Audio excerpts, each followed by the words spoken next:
चलिए शुरू करते हैं। तो कल हमने आर्टिकल 13, आर्टिकल 12 ये देखा था। आज हम right to equality article 14 to 18 देखेंगे। ठीक है, बहुत इंपॉर्टेंट आर्टिकल्स हैं ये। किसी भी एग्जाम्स में ज्यादातर पूछे जाते हैं, मेंस में ही पूछे जाते हैं, प्री में ही पूछे जाते हैं। ठीक है, तो थोड़ा सा देख लेते हैं कि आर्टिकल 14 क्या है। आर्टिकल 14 बेसिकली क्या बात करता है कि इक्वलिटी फॉर लॉ और इक्वल प्रोटेक्शन ऑफ लॉ के बारे में बात करता है। ये कहता है कि state shall not discriminate, state जो है वो डिस्क्रिमिनेट नहीं करेगा, या state shall not deny any person equality before law और इक्वल प्रोटेक्शन ऑफ लॉस। ठीक है, दो इसमें ये दो जो है वो क्या है, एक तरीके से आप कह लीजिए ये दो जो है आपके क्या है, एक्सप्रेशंस हैं, इक्वलिटी फॉर लॉ और इक्वल प्रोटेक्शन ऑफ लॉ।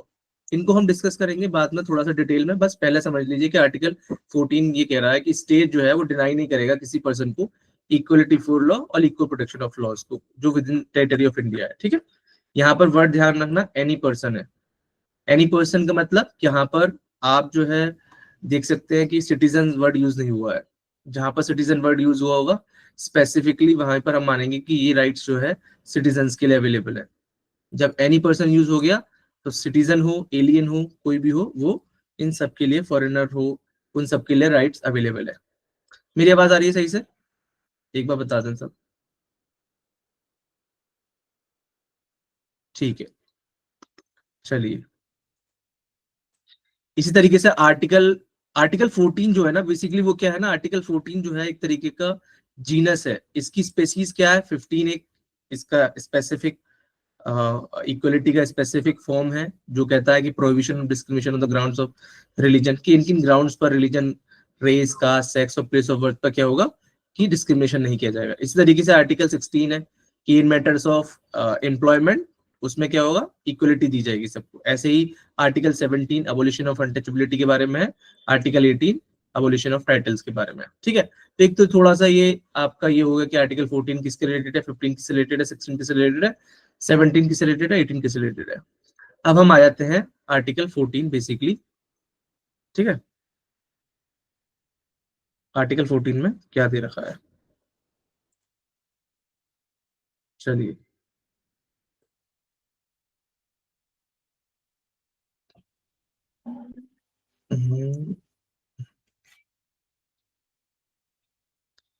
एक मिनट। हम्म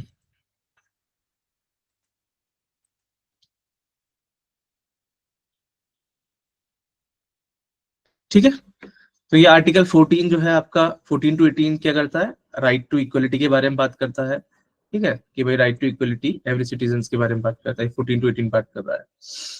आर्टिकल 14 जनरल प्रिंसिपल्स को लेट डाउन करता है। मैंने पहले ही बताया आपको कि ये जो है आर्टिकल 14 जो है वो जनरल प्रिंसिपल्स को लेट डाउन करता है इसके इक्वलिटी के। ठीक है, और बाकी क्या है वो इंडिविजुअल्स हैं, है ना। स्पेसिफिक जो है एप्लीकेशंस होगा आर्टिकल 14 का। चलिए आ जाते हैं आर्टिकल 14। हमने बताया था कि आर्टिकल 14 क्या है, the state shall not deny any person equality for law और the equal protection of laws within the territory of India. State की ये एक तरीके से स्टेट के खिलाफ एक तरीके से ये वो है मैंडेट है कि वो किसी भी पर्सन को, चाहे वो सिटीजन हो, नॉन सिटीजन हो, क्या करेगा, इक्वलिटी डिनाई नहीं करेगा, इक्वलिटी बिफोर लॉ डिनाई नहीं करेगा, और ना ही इक्वल प्रोटेक्शन ऑफ लॉज को डिनाई करेगा। कहां पर डिनाई नहीं करेगा, with in the territory of India में। ठीक है, तो जो मेन एक्सप्रेशन आए थे वो दो एक्सप्रेशन आए थे मेन। पहला एक्सप्रेशन क्या है आपका, इक्वलिटी फॉर लॉ। ठीक है, और दूसरा क्या है, इक्वल प्रोटेक्शन ऑफ लॉ। इन चीजों में हम दो चीज देखते हैं इस पूरे आर्टिकल में। आर्टिकल 14 में दो चीज मेन है कि इक्वलिटी फॉर लॉ क्या होता है, इक्वल प्रोटेक्शन ऑफ लॉ क्या होता है। हमने पहले ही बताया था कि रूल ऑफ लॉ हमने कहां से लिया था, कहां से लिया था हमने रूल ऑफ लॉ को, बताइए। रूल ऑफ लॉ को हमने ब्रिटिशर से लिया था, इंग्लैंड से लिया था। ठीक है, तो हमने पहले ही बताया था कि रूल ऑफ लॉ कहां से लिया है, हमने ब्रिटिशर से लिया है। ठीक है, अच्छा आ जाइए, the expression equality for law क्या है, ये इंग्लिश ओरिजिन है। ठीक है, इंग्लिश ओरिजिन है, और इक्वल प्रोटेक्शन ऑफ लॉज जो है वो अमेरिकन ओरिजिन है। ठीक है, इक्वल प्रोटेक्शन ऑफ लॉज जो है वो क्या, अमेरिकन ओरिजिन है, और इक्वलिटी फॉर लॉ क्या है, एक इंग्लिश ओरिजिन डॉक्ट्रिन है। ठीक है, एक्सप्रेशन है मतलब ये। अच्छा, जो इक्वलिटी फॉर लॉ है ये एक कंपोनेंट है डाइसी का, जो आप जब देखेंगे डाइसी का रूल ऑफ लॉ का जो कॉन्सेप्ट है उसमें एक एक वो है, क्या नाम है आपका, कंपोनेंट है उसका, इक्वलिटी फॉर लॉ। उसको हम आगे भी देखेंगे अभी कि डाइसे ने क्या कहा था और क्या क्या उसके 3 कंपोनेंट थे, जिसमें इक्वलिटी फॉर लॉ भी एक कंपोनेंट है। ठीक है, तो डाइसे का क्या था कि भाई इक्वलिटी फॉर लॉ है, और ये क्या है, एक नेगेटिव कॉन्सेप्ट है। नेगेटिव कॉन्सेप्ट मतलब ये कहता है, इसका मतलब होता है कि absence any special privilege in favour of individuals. ये कहता है कि किसी को भी स्पेशल प्रिविलेज नहीं दिया जाएगा, और इसका किसी भी इंडिविजुअल, चाहे कोई भी इंडिविजुअल हो, वो उसको स्पेशल प्रिविलेज नहीं दिया जाएगा। तो एक तरीके से क्या है, एक तरीके से नेगेटिव कॉन्सेप्ट है, और उसको दर्शाता है कि एब्सेंस होगा किसी भी स्पेशल प्रिविलेज एक इंडिविजुअल के फेवर में। ठीक है, इसी तरीके से दूसरा जो एक्सप्रेशन है वो हमने बताया, ये बहुत बार पूछा गया है, आप इसको जरूर ध्यान रखना। भूल जाते हैं लोग, ध्यान नहीं रख पाते कि भाई इक्वलिटी फॉर लॉ किस कहाँ से है, किस इसका ओरिजिन कहाँ से है, कहाँ से ये हमने कॉन्सेप्ट लिया है, और इक्वल प्रोटेक्शन ऑफ लॉस कहाँ से लिया गया। ये कई बार नेट के एग्जाम्स में, एलएलएम के एग्जाम्स में पूछा गया है। इजी क्वेश्चन है, आप आराम से इसके मार्क्स गेन कर सकते हैं अगर आप ढंग से देखेंगे तो क्या है equal protection of law. Equal protection of law क्या है, पॉजिटिव कंसेप्ट है। जैसे हमने ये देखा इक्वलिटी फॉर लॉ क्या है, एक नेगेटिव कॉन्सेप्ट है, और इसी तरीके से इक्वल प्रोटेक्शन ऑफ लॉज उसके विपरीत क्या है, एक पॉजिटिव कंसेप्ट है। क्या कहता है इक्वल प्रोटेक्शन ऑफ लॉज, कहता है कि भाई इक्वल ट्रीटमेंट दिया जाएगा इक्वल सर्कमस्टांसेस में। ये कहता है कि जो इक्वल लोग हैं वो उनको ट्रीट किया जाएगा इक्वली, अगर वो इक्वल सर्कमस्टांसेस में है। अगर बीएलएलबी फर्स्ट ईयर का कोई बच्चा है तो उसको बीएलएलबी फर्स्ट ईयर के बच्चे के तहत ही ट्रीट किया जाएगा। कोई एलएलएम का बच्चा है तो उसको एलएलएम के तहत ही ट्रीट किया जाएगा। एलएलएम को बीएलएलबी के बच्चे के तहत ट्रीट नहीं किया जाएगा। क्यों? क्योंकि पॉजिटिव कॉन्सेप्ट है। यहाँ पर हम देखेंगे कि भी नेगेटिव कॉन्सेप्ट है। ये कहता है कि भाई सबको एक तरीके से माना जाएगा, अब्सेंस होगा, किसी भी स्पेशल प्रिविलेज नहीं होगा। ठीक है, ये इसलिए नेगेटिव कॉन्सेप्ट है। अब आप कहेंगे यार ये दोनों चीजें कहीं कहीं पर तो मिलकर मिल सी रही हैं, कहीं पर अलग सी बात हो रही है। ठीक है, लेकिन एक केस आया था जिसमें वेस्ट बंगाल वर्सेस अनवर अली सरकार का केस था। सुप्रीम कोर्ट ने साफ साफ कह दिया कि क्या कहा सुप्रीम कोर्ट ने, सुप्रीम कोर्ट ने कहा कि जो सेकंड है इक्वल प्रोटेक्शन ऑफ लॉज क्या है, second expression is a corollary of first. Second जो है वो परिणाम है किसका, फर्स्ट का। ठीक है, सेकंड क्या है, कॉन्सिक्वेंसेज है फर्स्ट का। फर्स्ट क्या है, इक्वलिटी फॉर लॉ, यानी कि इक्वल ट्रीटमेंट दिया जाएगा इक्वल सर्कमस्टांसेस में। इसको जो है ये कहीं ना कहीं क्या कर रहा है, एक इसका कोरोलरी है क्या, फर्स्ट का। फर्स्ट क्या है, इक्वलिटी फॉर लॉ। सेकंड क्या है आपका, इक्वल प्रोटेक्शन ऑफ लॉ। तो वेस्ट बंगाल वर्सेस अनवर अली सरकार के केस में सुप्रीम कोर्ट ने ये हेल्ड किया कि second expression is the corollary of the first. ये बहुत बार केस पूछा गया है, बहुत इंपॉर्टेंट केस है, ध्यान रखना। तो इसका मतलब क्या हो गया, and it is difficult to imagine a situation in which the violation of the equal protection of law will not be the violation of equality for law. ऐसी सिचुएशन, सुप्रीम कोर्ट ने फर्दर ये भी कहा कि ऐसी situation हम सोच नहीं सकते, ऐसी सिचुएशन को इमेजिन नहीं कर सकते। ठीक है, जिसमें ये हो कि वायलेशन तो हो रहा है इक्वल प्रोटेक्शन ऑफ लॉ का, लेकिन वायलेशन नहीं हो रहा इक्वलिटी फॉर लॉ का। यानी कि कोर्ट ये कहना चाह रहा था कि अगर इक्वल प्रोटेक्शन ऑफ लॉज का वायलेशन हो रहा है तो ऑब्वियसली इक्वलिटी फॉर लॉ का भी वायलेशन होगा। ठीक है, चलिए, तो ये समझ में आया सबको, समझ में आया। इक्वलिटी फॉर लॉ क्या है, एक नेगेटिव कॉन्सेप्ट है जो हमने इंग्लिश एक डॉक्ट्रिन से लिया था। डाइसी इसके वो थे जिन्होंने रूल ऑफ लॉ दिया था, एबी डाइसी। ठीक है, उन्होंने एक रूल ऑफ लॉ को कॉन्सेप्ट दिया था जिसको जो है आपका इन्होंने क्या किया है, उसको उसका एक कंपोनेंट है जो इक्वलिटी बिफोर लॉ है, उसको हम देखेंगे बाद में। इसी की मानिंग जो है आपका इक्वल प्रोटेक्शन ऑफ लॉज है। इक्वल प्रोटेक्शन ऑफ लॉज क्या है, वो एक पॉजिटिव कॉन्सेप्ट है जो अमेरिका से हमने लिया है। इक्वलिटी फॉर लॉ क्या कहता है, वो कहता है कि absence of any special privilege के बारे में, कि किसी भी इंडिविजुअल के फेवर में कोई भी स्पेशल प्रिविलेज नहीं होगा, उसका अब्सेंस माना जाएगा। जबकि इक्वल प्रोटेक्शन ऑफ लॉ क्या कहता है कि हम इक्वली ट्रीट करेंगे इक्वल सर्कमस्टांसेस के लोगों को। इसीलिए वेस्ट बंगाल वर्सेस अनवर अली सरकार के केस 1952 केस है जिसमें सुप्रीम कोर्ट ने क्लियरली कह दिया कि सेकंड एक्सप्रेशन जो है वो क्या है, कोरोलरी है किसका, फर्स्ट का। यानी कि इक्वल प्रोटेक्शन ऑफ लॉज क्या है, वो फर्स्ट यानी इक्वलिटी बिफोर लॉ का परिणाम है या उसका कॉन्सिक्वेंसेस है। एक तरीके से हम ये सोच सकते हैं कि भाई ऐसी कोई सिचुएशन नहीं होगी जहां पे इक्वल प्रोटेक्शन ऑफ लॉ का वायलेशन वो इक्वलिटी फॉर लॉ का वायलेशन ना हो। ठीक है, अगर इक्वल प्रोटेक्शन ऑफ लॉज का वायलेशन हो रहा है तो मान लीजिए वो इक्वलिटी फॉर लॉ का भी वायलेशन हो रहा है। चलिए, दूसरी चीज क्या है कि इक्वलिटी फॉर लॉ। अब हमारा जो पहले ही कॉन्सेप्ट है उसको दोबारा से समझ लेते हैं कि इक्वलिटी फॉर लॉ असल में है क्या, कहां से ये कॉन्सेप्ट आया है। हमने पहले ही बताया कि एक तरीके का ये एक नेगेटिव कॉन्सेप्ट है और क्या है, नेगेटिव एक्सप्रेशन है। और कहाँ से लिया गया है ये इंग्लैंड से लिया गया है। क्या कहता है इसका मतलब कि अब्सेंस होगी एनी स्पेशल प्रिविलेज का, किसी को कोई भी स्पेशल प्रिविलेज नहीं दिया जाएगा, किसी भी इंडिविजुअल के फेवर में स्पेशल प्रिविलेज दिया जाएगा ऑन द बेसिस ऑफ उसके वर्थ पर, उसके क्रीड पर, और ऐसे किसी भी तरीके के लाइक नेचर पर, चाहे सेक्स के ऊपर हो चाहे कोई भी हो, इसके बेसिस पर किसी को भी इंडिविजुअल को स्पेशल प्रिविलेज नहीं दिया जाएगा। इसी तरीके से दूसरा जो इक्वल प्रोटेक्शन ऑफ लॉज का जो वो है, वो क्या कहता है कि वो ये कहता है कि भाई आप जो है लाइक जो लोग होंगे वो इक्वली सर्कमस्टांस में ट्रीट किए जाएंगे लाइक, ठीक है। इक्वलिटी बिफोर लॉ क्या है, असल में एक एस्पेक्ट है डाइसे का जो रूल ऑफ लॉ, डाइसे का रूल ऑफ लॉ का एक एस्पेक्ट है इक्वलिटी फॉर लॉ, हमने पहले बताया था। एवी डाइसे जो है इंग्लैंड के एक एस्पेक्ट है। इन्होंने क्या कहा था कि भाई 3 तरीके की चीजें हैं, रूल ऑफ लॉ जो है वो इनविसाइज करता है किस चीजों पर, 3 चीजों पर। पहली चीज क्या है, supremacy of law and absence of arbitrary power. ये कहता है कि सुप्रीमेसी ऑफ लॉ होगा, ठीक है, और एब्सेंस ऑफ आर्बिट्रेरी पावर, किसी तरीके के विम्स एंड फैंसीज पर कोई भी डिसीजन नहीं लिया जाएगा। जो लॉ है वही सुप्रीम होगा, इंसान सुप्रीम नहीं होगा, लॉ ही सुप्रीम होगा, इंसान जो है वो सुप्रीम नहीं होगा, और कोई भी आर्बिट्रेरी पावर को एब्सेंस मानी जाएगी, ठीक है। दूसरा इसका जो एस्पेक्ट है वो हमने पहले ही बताया कि दूसरा इसका जो एस्पेक्ट है वो क्या है, दूसरा इसका एस्पेक्ट ये है आपका इक्वलिटी बिफोर लॉ के बारे में है कि इक्वलिटी बिफोर लॉ जब हम रूल ऑफ लॉ के बारे में पढ़ेंगे तो इसके 3 पोस्टुलेट्स हैं। पहला पोस्टुलेट क्या है, सुप्रीमेसी ऑफ द लॉ होगा, दूसरा इक्वलिटी बिफोर लॉ होगा, और तीसरा कहा कि कॉन्स्टिट्यूशन क्या है, is the result of ordinary law of the land, कि कॉन्स्टिट्यूशन जो होगा वो रिजल्ट होगा किसका, ordinary law of the land की वजह से। तो 2 एस्पेक्ट जो है इसके फुलफिल होते हैं इंडिया में।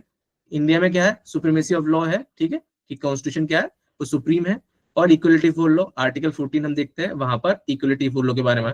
लेकिन थर्ड जो एस्पेक्ट है वो इंडिया में लागू नहीं होता, ये थर्ड एस्पेक्ट इंडिया में नहीं है, ठीक है, क्योंकि इंडिया में क्या है, एक कॉन्स्टिट्यूशन असेंबली हमने देखा था अभी कल के उसमें लेक्चर में किस तरीके से डेवलपमेंट हुए थे, ठीक है। तो ये समझ में आया। चलिए, तो ये क्या है आपका 3 तरीके के एविडाइस ने आपका वो किया था, सुप्रीमेसी ऑफ लॉ के बारे में बताया, इक्वलिटी फॉर लॉ के बारे में बताया, और कॉन्स्टिट्यूशन क्या है वो रिजल्ट है किसका, ordinary law of the land का, ठीक है। ऐसे ही दूसरा एक्सप्रेशन जब आप देखेंगे, equal protection of law. Equal protection of law का मतलब हमने पहले बताया कि सिमिलरली सर्कमस्टांसेस पीपल क्या होंगे, वो ट्रीट किए जाएंगे अलाइक। एक तरीके से अगर बीएलएलबी के बच्चे हैं फर्स्ट ईयर के, तो बीएलएलबी फर्स्ट ईयर के बच्चे ट्रीट किए जाएंगे, एलएलएम फर्स्ट ईयर के तो एलएलएम फर्स्ट ईयर की तरह से ट्रीट किए जाएंगे। यानी कि जो सिमिलर सर्कमस्टांसेस में है वो सिमिलरली ही ट्रीट किए जाएंगे, ठीक है। कैसे ट्रीट किए जाएंगे, बोथ इन प्रिविलेजेस, अगर उन पर कोई प्रिविलेजेस कन्फर करना है या कोई लाइबिलिटी इंपोज करनी है, इसी तरीके से दोनों चीजों में क्या किए जाएंगे, वो similarly circumstances people shall be treated alike. ध्यान रखना वहां पर अब्सेंस के बारे में आ रहा है इसलिए वो नेगेटिव हो जाता है, यहाँ पर कह रहा है कि पॉजिटिवली आप सिमिलरली सर्कमस्टांसेस पीपल, यहाँ पर आप एक्ट करेंगे, वहां पर एक तरीके से नकार दी जा रही है चीजें, ठीक है। इसीलिए हम इस कॉन्सेप्ट को कहते हैं कि जो कॉन्सेप्ट है वो कहां पर देखी गई है, एम्बॉडीड की गई है, कहां पर निहित है, 14th amendment of the American constitution. American constitution जो है उसके 14th अमेंडमेंट जो है उसमें हम देखते हैं कि ये कॉन्सेप्ट क्या है, पाई जाती है, कहां पर पाई जाती है, 14th amendment of the American constitution में पाई जाती है। हमने पहले बताया कि इक्वल प्रोटेक्शन ऑफ लॉज क्या है, एक कॉन्सेप्ट है जो अमेरिका से हमने बोरो की है, और इक्वलिटी फॉर लॉ क्या है, एक कॉन्सेप्ट है जो हमने इंग्लैंड से बोरो की है। ये क्या है, एक पॉजिटिव कॉन्सेप्ट है, वो एक नेगेटिव कॉन्सेप्ट है। इसको ध्यान रखना, बहुत बार क्वेश्चन इससे आता है पूछने के लिए, ठीक है। चलिए, अब ये एक केस है इंदिरा नेहरू गांधी वर्सेस राजनारायण का केस था। इस केस में क्या हुआ कि इसको रूल ऑफ लॉ को क्या है, बेसिक स्ट्रक्चर का दर्जा दिया गया, कि रूल ऑफ लॉ क्या है, एक बेसिक स्ट्रक्चर है, ठीक है। रूल ऑफ लॉ क्या है, बेसिक फीचर है, basic feature of Indian constitution है, ठीक है। रूल ऑफ लॉ को इंदिरा नेहरू गांधी वर्सेस राजनारायण 1975 का केस है, बहुत इंपोर्टेंट केस है, फ्री एंड फेयर इलेक्शन के ऊपर भी केस है ये, ठीक है। इसलिए क्या कहा इसमें कि रूल ऑफ लॉ क्या है, ये इम्बोडीड किया गया है जो आर्टिकल 14 में, वो ये क्या है, बेसिक फीचर है इंडियन कॉन्स्टिट्यूशन का। और हम पहले भी देख चुके हैं कि अगर कोई बेसिक फीचर है इंडियन कॉन्स्टिट्यूशन का, तो Kesavananda Bharati versus state of Kerala 1973 के केस के हिसाब से क्या होगा कि वो उस बेसिक स्ट्रक्चर को क्या किया जाएगा, अमेंड नहीं किया जाता। Even parliament can not amend the basic structure. ठीक है, ये समझ में आया आप लोगों को? अभी तक ये समझ में आया? दो चीजें केस समझ में आया? चलिए आगे बढ़ते हैं। ठीक है, तो ये बहुत फेमस केस है, जो जो केस बता रहे हैं वो बहुत फेमस केस है, उनको ध्यान रखना, याद रखना, ये आपकी जिम्मेदारी है। ठीक है, चलिए दूसरा केस देख लीजिए, state of MP versus Amit Shrivas, ये 2020 का केस है। इसमें क्या हुआ था, सुप्रीम कोर्ट ने right to equality under article 14 is not a negative equality, इसने कहा था कि नेगेटिव इक्वलिटी नहीं है, जो आर्टिकल 14 में जो है वो नेगेटिव इक्वलिटी के बारे में बात नहीं कर रहा, क्योंकि हमने देखा था कि इक्वलिटी फॉर लॉ जो है वो नेगेटिव कॉन्सेप्ट है और इक्वल प्रोटेक्शन ऑफ लॉज जो है वो क्या है, पॉजिटिव कॉन्सेप्ट है। लेकिन हमने एक केस देखा था Anwar Ali Sarkar versus state of West Bengal का, जहां पर सुप्रीम कोर्ट ने ये कहा, 1952 का केस था, कि भाई अगर एक सेकंड वन जो है यानी कि इक्वल प्रोटेक्शन ऑफ लॉज जो है वो क्या है, कोरोलरी है किसका, फर्स्ट का।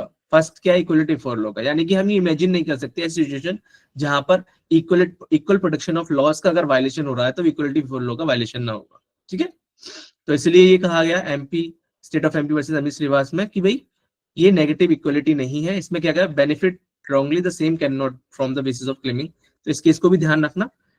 ठीक है, अब आ जाते हैं इसके एक्सेप्शंस क्या क्या है। बहुत बार पूछे जाते हैं कि भाई क्या क्या एक्सेप्शंस है ना।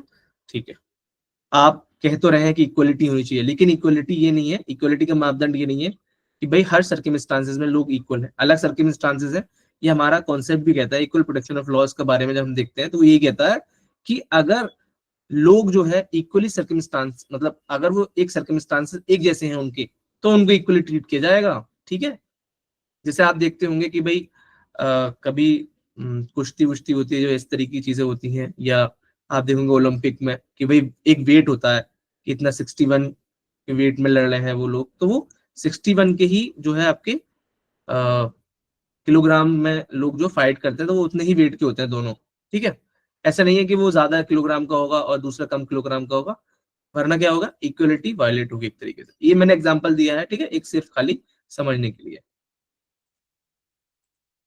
चलिए तो पहला हमारा क्या एक्सेप्शन है, इसके कुछ एक्सेप्शन है। पहला एक्सेप्शन क्या है कि पब्लिक ऑफिशियल्स को क्या है, वाइडर पावर दी जाएंगी। पब्लिक ऑफिशियल्स जो है उनको क्या दी जाएंगी, वाइडर पावर दी जाएंगी।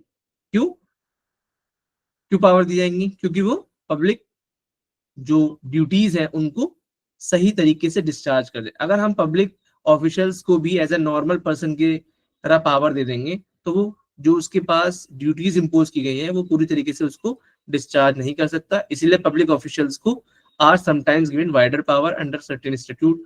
कुछ लॉज होंगे जिनमें, जैसे आप देखेंगे डीएम को बहुत सारी पावर दिया जाती है, कलेक्टर को बहुत सारी पावर दी जाती है। ठीक है, तो ये इक्वलिटी के प्रिंसिपल का एक तरीके से एक्सेप्शन है पहला।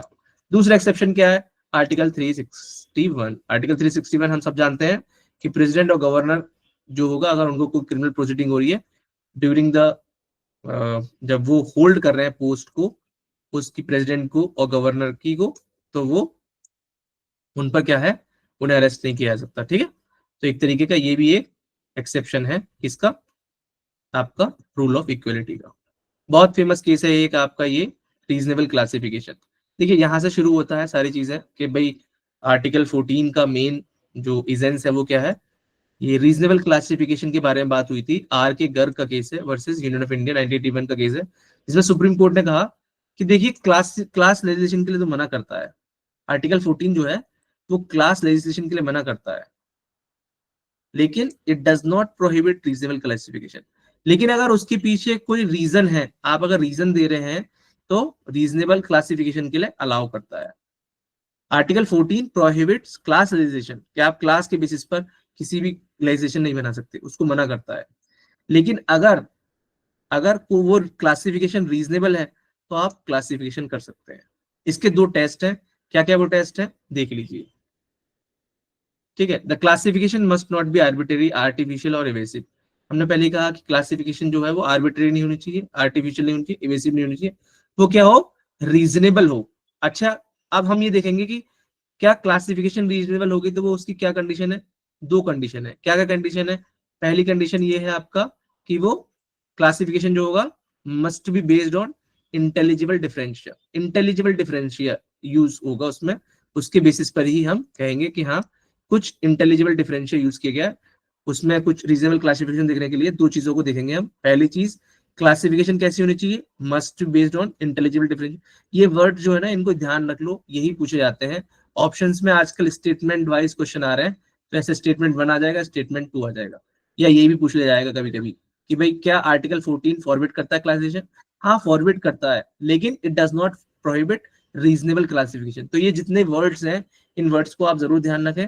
और रीजनेबल क्लासिफिकेशन को क्या है, इसके दो वो दिया है कंडीशन। क्या क्या कंडीशन है कि क्लासिफिकेशन रीजनेबल तब होगी जब वो बेस्ड हो इंटेलिजिबल डिफरेंशियल पर, ठीक है, which distinguishes persons or things that are grouped together from others left out of the group। अगर वो डिस्टिंग्विश कर रहे हैं दूसरे में, तो एक रीजनेबल इंटेलिजिबल डिफरेंशियल हो दोनों में, आप रीजनेबल क्लासिफिकेशन की जाए। दूसरा क्या है इसका, कि दूसरी कंडीशन क्या है कि जो डिफरेंशिया है, जो डिफरेंशिएशन कर रहे हैं आप ग्रुप में, वो क्या हो, उसका एक रैशनल रिलेशन हो, किसके साथ, ऑब्जेक्ट के साथ।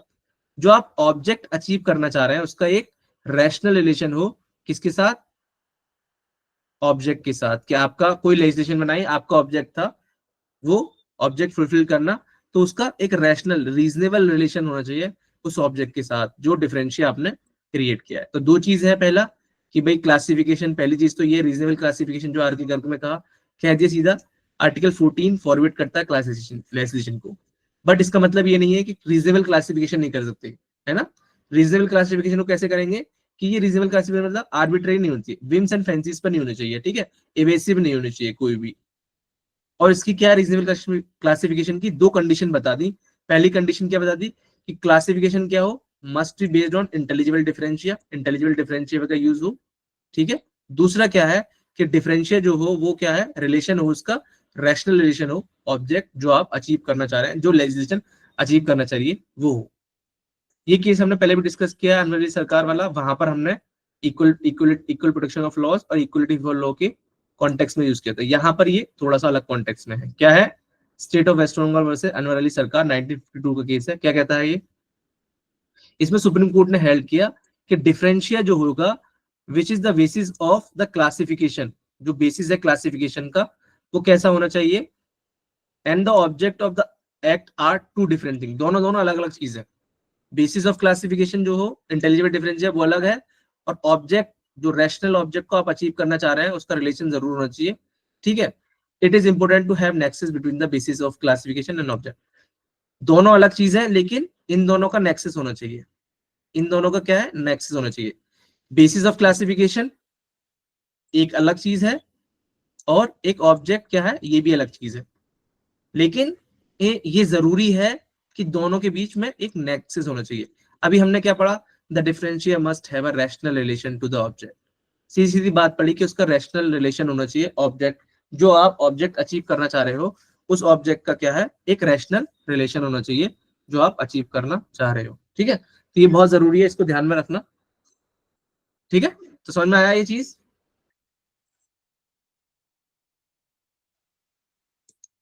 ये चीज समझ में आई आपके, आगे बढ़ा जाए, चलिए। एक मिनट दिए बस।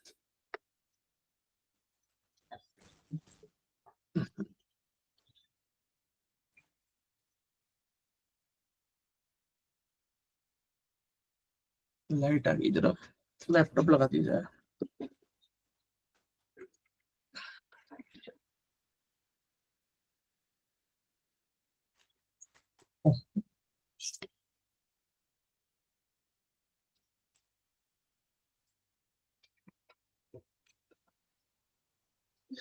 चलिए, ठीक है।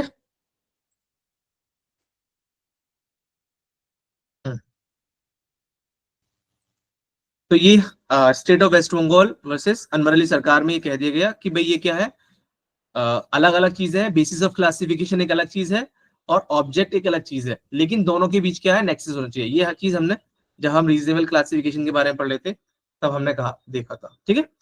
चलिए, अब ये सवाल आता है कि क्या एप्लीकेशन जो, क्या सिंगल इंडिविजुअल एक क्लास हो सकता है। एक कोर्ट के समक्ष एक सवाल आया, क्या लॉ की एप्लीकेशन एक सिंगल इंडिविजुअल के लिए हो सकता है। तो सुप्रीम कोर्ट ने Chiranjit Lal versus union of India में कहा हाँ हो सकता है। ठीक है, क्या कहा इस केस में, that the law may be constitutional, law constitutional हो सकता है किसके regarding, even though it applies to the single individual on account of special circumstances. कहा कि भाई Chiranjit Lal versus unit of India में कोर्ट ने कह दिया कि भाई लॉ जो है वो क्या है, एप्लीकेशन ऑफ लॉ की क्या सिंगल इंडिविजुअल के लिए भी हो सकती है, तो कोर्ट ने कहा हाँ सिंगल इंडिविजुअल के लिए भी हो सकती है। क्या कहा कोर्ट ने कि लॉ में भी constitutional even though it applies to a single individual on account of special, लेकिन ये देखना पड़ेगा कि इसके स्पेशल सर्कमस्टांसेस है नहीं है या नहीं है, that single individual may be treated as a class, और उसको क्या है एक क्लास के तौर पर देखा जाएगा, इसीलिए उस पर अप्लाई किया जाएगा। अगर वो क्लास के तौर पर खरा उतरता है तो उसको मान लिया जाएगा कि application of law single individual person के लिए भी हो सकती है। ठीक है, चलिए दूसरा केस देख लीजिए, ये है डीएस नकारा वर्सेस यूनियन ऑफ इंडिया। इस केस में क्या हुआ था, इस केस में हुआ था कि डॉक्ट्रिन ऑफ क्लासिफिकेशन जो है evolve was evolved to a sustainabilization to state in order to help weaker section of the society। इसमें क्या है कि भाई क्लासिफिकेशन माना गया कि हाँ क्लासिफिकेशन जो हमने दो टेस्ट थे, हमारे दो टेस्ट क्या थे, हमारे दो टेस्ट तो यही है ना कि क्लासिफिकेशन जो हो वो क्या होनी चाहिए, classification must be based on intelligible, इस वर्ड्स को दो वर्ड्स है ना इनको याद रख लीजिए, इंटेलिजिबल डिफरेंशिया पे बेस्ड हो क्लासिफिकेशन, और दूसरा the differentia must have a rational relation to the object sought to be achieve. ठीक है, इन दोनों को याद रखना। इसलिए क्या कर दिया गया कि वीकर सेक्शन की हेल्प करने के लिए था, तो इसलिए उसको माना गया कि हाँ सही है। ठीक है, बहुत बार केसेस पूछा गया है, बहुत बार जहां भी जाओगे आप एलएलएम किसी का भी एग्जाम दोगे, न्यू कॉन्सेप्ट ऑफ इक्वलिटी किस केस में इवॉल्व हुई है, ईपी रोयप्पा का केस ध्यान रखना, 1974 का केस है। ठीक है, बहुत इंपोर्टेंट केस है, न्यू कॉन्सेप्ट ऑफ इक्वलिटी कहां से इवॉल्व हुई है, तो ये केस ध्यान रखना, EP Royappa versus state of Tamil Nadu, 1974 का केस है। पहले सॉरी ये माना जाता था कि क्या है, कॉन्सेप्ट ऑफ इक्वलिटी जो है वो ट्रेडिशनल कॉन्सेप्ट है, इसको क्या है डायनेमिक कॉन्सेप्ट नहीं माना गया, but after this case EP Royappa versus state of Tamil Nadu, जिसमें एक न्यू कॉन्सेप्ट ऑफ क्या है इक्वलिटी के बारे में बात की गई, क्या इक्वलिटी के बारे में बात की गई, इसमें कहा कि ये क्या है, इक्वलिटी एक जो डायनेमिक कॉन्सेप्ट है, ये आप इसको क्या है ना एक डायनेमिक कॉन्सेप्ट है, इसको क्या आप ना कैबाइन नहीं कर सकते, ना ही कन्फाइन, एक जगह कन्फाइन नहीं कर सकते आपको, ना ही इसको कैबाइन कर सकते, ना ही इसको क्रिबल्ड कर सकते। ठीक है, तो ये तीन वर्ड्स यूज किए गए थे, यहाँ पर एक वर्ड है नहीं। ठीक है, कैबाइन कन्फाइन क्रिबल्ड तीन वर्ड यूज किए गए थे। ठीक है, और ये जो ये लिखा हुआ ना equality is antithesis to arbitrariness, ये इस बात पर बहुत ज्यादा जोर दिया गया इस बारे में, यानी ये कहा गया कि इक्वलिटी जो है ना वो एंटीथेसिस है आर्बिट्रेरीनेस के लिए, इक्वलिटी वो उसकी किसके विपरीत है, आर्बिट्रेरीनेस के विपरीत है। ठीक है, इक्वलिटी जो है अगर इक्वलिटी जहां पर होगी वहां पर आर्बिट्रेरीनेस नहीं होगी, और जहां पर आर्बिट्रेरीनेस है वहां पर इक्वलिटी नहीं होगी।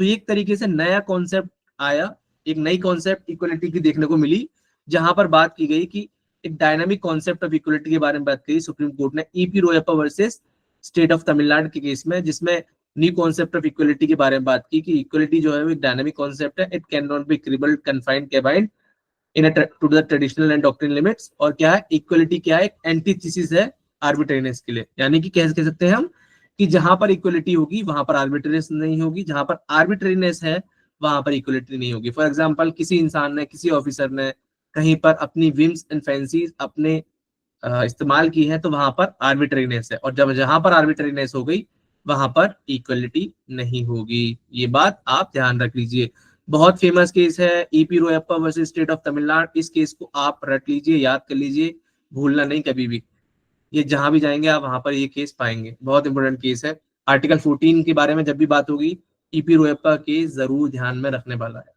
ठीक है, समझ में आया ईपी रोयप्पा केस,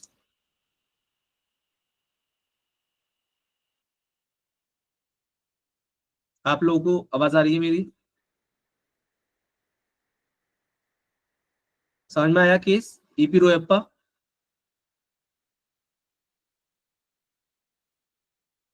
ठीक है आगे बढ़ा जाए, चलिए। तो बहुत फेमस केस है ईपी रोयप्पा केस, बहुत ज्यादा ध्यान रखने वाली बात है, इसको भूलना मत, बहुत जगह पूछा जाता है कि न्यू कॉन्सेप्ट ऑफ इक्वलिटी जो है वो किस केस में इवॉल्व की गई थी, तो इस केस का नाम ध्यान रखना जरूर, क्या केस है, केस का नाम है EP Royappa versus state of Tamil Nadu, 1974 का केस है, यहाँ पर यही बात की गई थी डायनामिक है इक्वलिटी और इसको हम कैवाइन नहीं कर सकते, एक जगह रख नहीं सकते, बांध नहीं सकते, कन्फाइन नहीं कर सकते इसको, है ना। इसको एक तरीके से ये डायनामिक है, बदलती रहती है, इसीलिए यहाँ पर equality is antithesis to arbitrariness, कि अगर आर्बिट्रेरीनेस होगी तो इक्वलिटी नहीं होगी, जहां पर इक्वलिटी है वहां पर आर्बिट्रेरीनेस नहीं होगी। एक और बहुत फेमस केस आप बार बार देखते होंगे, हर जगह मेनका गांधी का केस आ जाता है, तो ये भी बहुत ज्यादा इंपॉर्टेंट केस है, जहां पर सुप्रीम कोर्ट ने क्या रिआइटरेट किया, supreme court reiterated the concept laid down in EP Royappa, जो कॉन्सेप्ट ईपी रोएपा में लेड डाउन किया गया था उसको रिआइटरेट किया, इम्फेसाइज किया, दोबारा से इस पर जोर दिया, बल दिया। क्या बल दिया उस पर, जोर क्या दिया इस बात पर, ये बात पर बल दिया कि the article 14 strikes at the arbitrariness. कहा कि आर्टिकल 14 जो इक्वलिटी फॉर लॉ के बारे में बात करता है, वो ये कहता है, वो स्ट्राइक करता है आर्बिट्रेरीनेस को कहता है भाई तुम्हारा कुछ काम नहीं है यहाँ पर, ठीक है। क्या कहता है, आर्बिट्रेरीनेस को कहता है तुम्हारा कुछ काम नहीं है, जहां पर इक्वलिटी हमने बताया, यहाँ पर जहां पर इक्वलिटी होगी वहां पर आर्बिट्रेरीनेस होगी, इसलिए ये स्ट्राइक्स करता है आर्बिट्रेरीनेस पर, ठीक है। किसमें, इन स्टेट एक्शंस, ठीक है। क्या हुआ था मेनका गांधी केस में, रिआइटरेट किया गया था concept laid down in EP Royappa case and held that article 14 strikes at the arbitrariness in state action, state action होंगे उनकी आर्बिट्रेरीनेस पे स्ट्राइक्स करता है, और क्या कहता है, फेयरनेस के बारे में बात करता है, और इक्वल ट्रीटमेंट के बारे में बात करता है ना। इसलिए क्या है, principle of reasonableness pervades article 14, इसलिए प्रिंसिपल ऑफ रीजनेबलनेस हम देखते हैं कि आर्टिकल 14 के एक तरीके से पार्ट बन जाता है, ठीक है। तो ये चीज भी ध्यान रखना, एक और चीज ध्यान रखना, जे एफ और आर, ये आप जब पढ़ोगे, क्या नाम है आपका, आर्टिकल 21 पढ़ोगे जब भी देखेंगे हम, justice oh sorry just fair and reasonable, ये तीन चीजें जब हम वहां पढ़ेंगे जब भी देखेंगे, ठीक है। चलिए अभी इसको बताते नहीं है, वही पढ़ाएंगे, ठीक। चलिए, मेनका गांधी केस था तो इसलिए ध्यान आने लगा।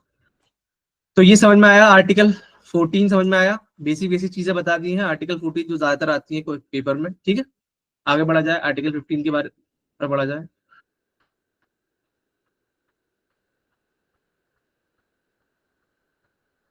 जी, समझ में आया सबके। चलिए आगे बढ़ा जाए फिर,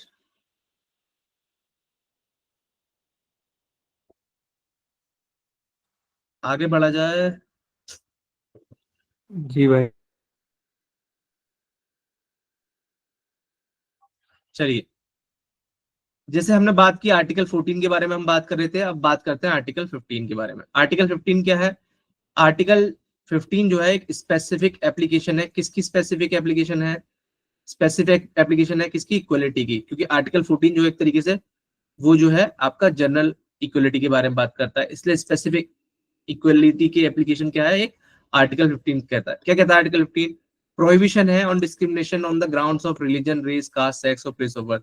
there are 5 grounds on which discrimination को प्रोहिबिट किया गया है कि आप डिस्क्रिमिनेशन नहीं कर सकते। हमने पहले बताया था जहां पर डिस्क्रिमिनेशन होगा वहां पर इक्वलिटी नहीं होगी, वहां पर आप फेयरनेस नहीं होगी, वहां पर जस्टनेस नहीं होगी, वहां पर रीजनेबलनेस नहीं होगी। इसलिए क्या है, आर्टिकल 15 जो है वो प्रोहिबिट करता है डिस्क्रिमिनेशन को, किन ग्राउंड्स पर, there are 5 grounds that are RRCSP, ठीक है, religion, race, caste, sex, place of birth. तो ये 5 ग्राउंड ध्यान रखना। जब आप आर्टिकल 16 पढ़ेंगे तो वहां पर 6 ग्राउंड्स हैं, और वो ग्राउंड्स एक या दो ग्राउंड वहां पर अलग है, उनको ध्यान में रखना, ठीक है। तो कभी कभी पूछ लिया जाता है 16 में क्या कितने ग्राउंड्स हैं, वहां पर 15 में कितने ग्राउंड्स हैं, या ग्राउंड्स के नाम भी आ जाते हैं, तो ये भी आप ध्यान रखना। आर्टिकल 15 बेसिकली कहता क्या है, आर्टिकल 15 कह रहा है कि आर्टिकल 15 कह रहा है कि constitution provides for specific application of equality is state that the state shall not discriminate. ये कह रहा है कि स्टेट डिस्क्रिमिनेशन नहीं करेगा, किसमें, सिटीजन के अगेंस्ट, किसकी ग्राउंड्स पर, on the basis of religion, 5 ground है, religion, race, caste, sex, place of birth और एनी ऑफ देम। 5 ग्राउंड में से या इनमें से पांचों में से कोई भी, या 2 में से, 3 में से, 4 में से किसी पर भी जो है डिस्क्रिमिनेशन नहीं किया जाएगा सिटीजन के अगेंस्ट में, ठीक है। ये स्टेट के अगेंस्ट क्या है, एक तरीके से मैंडेट है कि स्टेट जो है डिस्क्रिमिनेशन नहीं करेगा अपने सिटीजन्स में, ठीक है। किस ग्राउंड पर, रिलीजन के ग्राउंड पर, रेस के ग्राउंड पर, कास्ट के ग्राउंड पर, सेक्स के ग्राउंड पर और प्लेस ऑफ बर्थ के ग्राउंड पर, ठीक है। तो ये 5 जो है रेस्ट्रिक्शंस है, 5 जो है एक तरीके से इनके ग्राउंड पर आप डिस्क्रिमिनेशन नहीं कर सकते, स्टेट जो है डिस्क्रिमिनेशन नहीं कर सकता। जब हमने देखा कि आर्टिकल 15 क्या है, एक तरीके से वो सिटीजन्स के लिए अवेलेबल है। हमने पहले ही जब आर्टिकल 14 हम पढ़ लेते तो हमने ये कहा था कि आर्टिकल 14 में वर्ड सिटीजन यूज नहीं हुआ, वहां पर एनी पर्सन यूज हुआ है ना। जबकि आर्टिकल 15 में वर्ड यूज हुआ है एनी सिटीजन। ठीक है, तो ध्यान रखना दोनों में डिफरेंस है। इसलिए आर्टिकल 14 जो है वाइडर है और आर्टिकल 15 एक स्पेसिफिक एप्लीकेशन ऑफ इक्वलिटी है, स्पेसिफिक एप्लीकेशन ऑफ आर्टिकल 14 है, यानी कि इक्वलिटी का एक प्रिंसिपल है, उसको ही अप्लाई करने कर दिया गया है कि भाई स्टेट जो है डिस्क्रिमिनेट नहीं करेगा अपने सिटीजन्स में, अपने नागरिकों में, इसके बेसिस पर, रिलीजन के बेसिस पर, रेस के बेसिस पर, कास्ट के बेसिस पर और सेक्स के बेसिस पर और प्लेस ऑफ बर्थ के बेसिस पर, या इनमें से किसी एक पर। ठीक है, ये केस हुआ था काठी raining versus state of Saurashtra का केस था, जिसमें कहा कि भाई when a law comes with in the provision of article 15 it can not B validated by the recourse of article 14 by applying the principle of reasonable. अगर कोई भी law जो है वो प्रोहिबिट कर रहा है आर्टिकल 15 में, तो इसको वैलिडेट नहीं किया सकता आर्टिकल 14 के तहत। आप रीजनेबल क्लासिफिकेशन क्या है, रीजनेबल क्लासिफिकेशन है नहीं।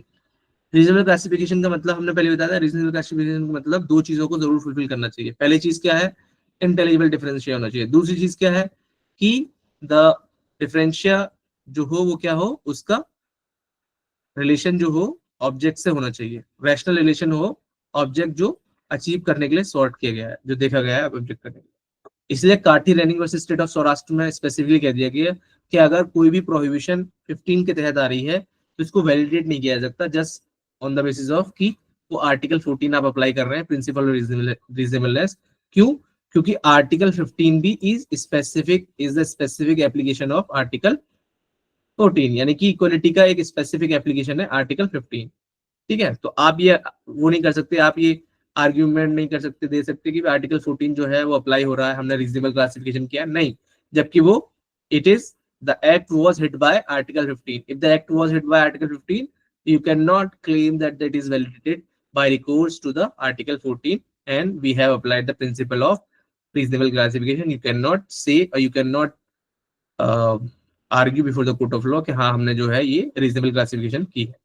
ठीक है, चलिए आर्टिकल 15(1) जो है उसको देख लेते हैं। 1 में यही सीधी सीधी बात कह रहा है कि आर्टिकल 15(1) क्या कह रहा है, state from discriminating citizen on the ground of 5 ground है, ध्यान रखना 5 ग्राउंड्स के बारे में बात कर रहा है, religion, race, caste, sex, place of birth, 5 हो गए, या इनमें से कोई भी।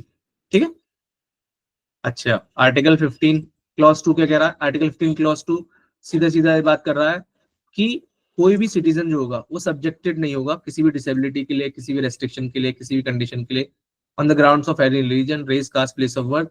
किसके regarding? Access of shops, hotels etcetera और प्लेसेस ऑफ पब्लिक एंटरटेनमेंट। ठीक है, तो यहाँ पर हम देख रहे हैं कि आर्टिकल 15(1) जो है वो जनरल इन नेचर है। जब 15 क्लॉज 2 में जब हम बात करते हैं कि no citizen shall be discriminated, यानी कि कोई भी सिटीजन डिस्क्रिमिनेट नहीं किया जाएगा सब्जेक्टेड टू एनी डिसेबिलिटी, या रेस्ट्रिक्शन नहीं लगाई जाएगी, कंडीशन नहीं लगाई जाएगी। किस ग्राउंड पर? रिलीजन के ग्राउंड पर, रेस के ग्राउंड पर, कास्ट के ग्राउंड पर, प्लेस ऑफ बर्थ के ग्राउंड पर, या एनी ऑफ देम। क्या करने के लिए? एक्सेस करने के लिए, शॉप्स का एक्सेस करना है, होटल्स का एक्सेस करना है, या कोई भी पब्लिक एंटरटेनमेंट है, पार्क है आपका, ठीक है, इस तरीके के हैं, वेल्स हैं, टैंक्स हैं, बाथिंग घाट्स हैं, ठीक है, रोड्स हैं, प्लेस ऑफ पब्लिक रिजोर्ट है। तो क्या होगा इसमें कि वो डिसेबिलिटी कोई भी सिटीजन को डिसेबल नहीं करा दिया जाएगा, ना ही उस पर कोई रिस्ट्रिक्शन लगाई जाएगी और ना ही कोई कंडीशन इंपोज की जाएगी on the basis of religion, race, caste, place of birth. ठीक है, क्या करने के लिए? एक्सेस करने के लिए, शॉप्स को एक्सेस करने के लिए, होटल को एक्सेस करने के लिए। ठीक है, तो ये ध्यान रखना है इसको। आर्टिकल 15(1) क्या करता है? एक तरीके से प्रोहिबिट करता है discrimination by state, while article 15 clause 2 prohibit करता है स्टेट को भी और इंडिविजुअल को भी। ठीक है, देखा है हमने, इंडिविजुअल को भी प्रोहिबिट करता है ये भाई कि भाई आप अगर आपकी शॉप है आप ये नहीं कह सकते कि भाई नहीं नहीं आप ये नहीं खरीदोगे, आप ये नहीं खरीदोगे। ठीक है, एक तरीके का ये मनाही है। ठीक है, 15 क्लॉज 3 है, 15 क्लॉज 4 एक्सेप्शन है जो जनरल रूल लेट डाउन किए गए हैं 15(1) और 2 में। ठीक है, ये एक्सेप्शन माने जाएंगे, इनको भी ध्यान रखना। 15 क्लॉज 3 क्या है? बहुत बार हम देखते हैं 15 क्लॉज 3 बहुत फेमस आर्टिकल है। क्या है आपका? 15 क्लॉज 3 कहता है कि भाई स्टेट क्या है वो स्पेशल प्रोविजन बना सकता है। आप बहुत से देखते हो, आप बहुत बार देखते होंगे कि भाई दिल्ली में मेट्रो फ्री कर दी गई, बस फ्री कर दी गई, किसके लिए फ्री कर दी गई? विमेन के लिए फ्री कर दी गई, चिल्ड्रन के लिए फ्री कर दी गई। तो ये यहाँ पर स्टेट के पास पावर है। The mandate has been given under Article 15 Clause 3 for making special provision for women and children, तो ये कॉन्स्टिट्यूशनली वैलिड है, इसको आप चैलेंज नहीं कर सकते कि भाई सिर्फ वीमेन के लिए दिया जा रहा है या वो दिया रहा है। क्यों? क्योंकि वीमेन जो है, हमने पहले ही बात की कि इक्वलिटी फॉर लॉ ही सिर्फ कॉन्सेप्ट नहीं है, इक्वल प्रोटेक्शन ऑफ लॉज भी जरूरी है। इक्वल प्रोटेक्शन ऑफ लॉज का मतलब कि भाई आप इक्वल सर्कमस्टांसेस है, फीमेन जो है वो हमारे यहाँ पर क्या इमांसिपेट करने के लिए, उनको एम्पावर करने के लिए कि वो आगे आए, पब्लिक स्पेसेस में ज्यादा से ज्यादा वो दिखाई दे, इसलिए उनको क्या, उनको बेनिफिट करने के लिए क्या कर सकता है स्टेट जो है वो स्पेशल प्रोविजन बना सकता है, स्पेशल लॉ बना सकता है जिससे उनका फायदा हो। ठीक है, क्लियर है? इसी तरीके से आर्टिकल 15 क्लॉज 4 है जो स्पेशल प्रोविजन बनाएगा for the interest of backward classes of citizen. अच्छा, कल हमने एक क्लास पढ़ा रहे थे तो हम बताया था कि भाई आर्टिकल 15 क्लॉज 4 जो है वो एडिट किया गया था, किस अमेंडमेंट से एडिट किया गया था बताइए कोई? First amendment.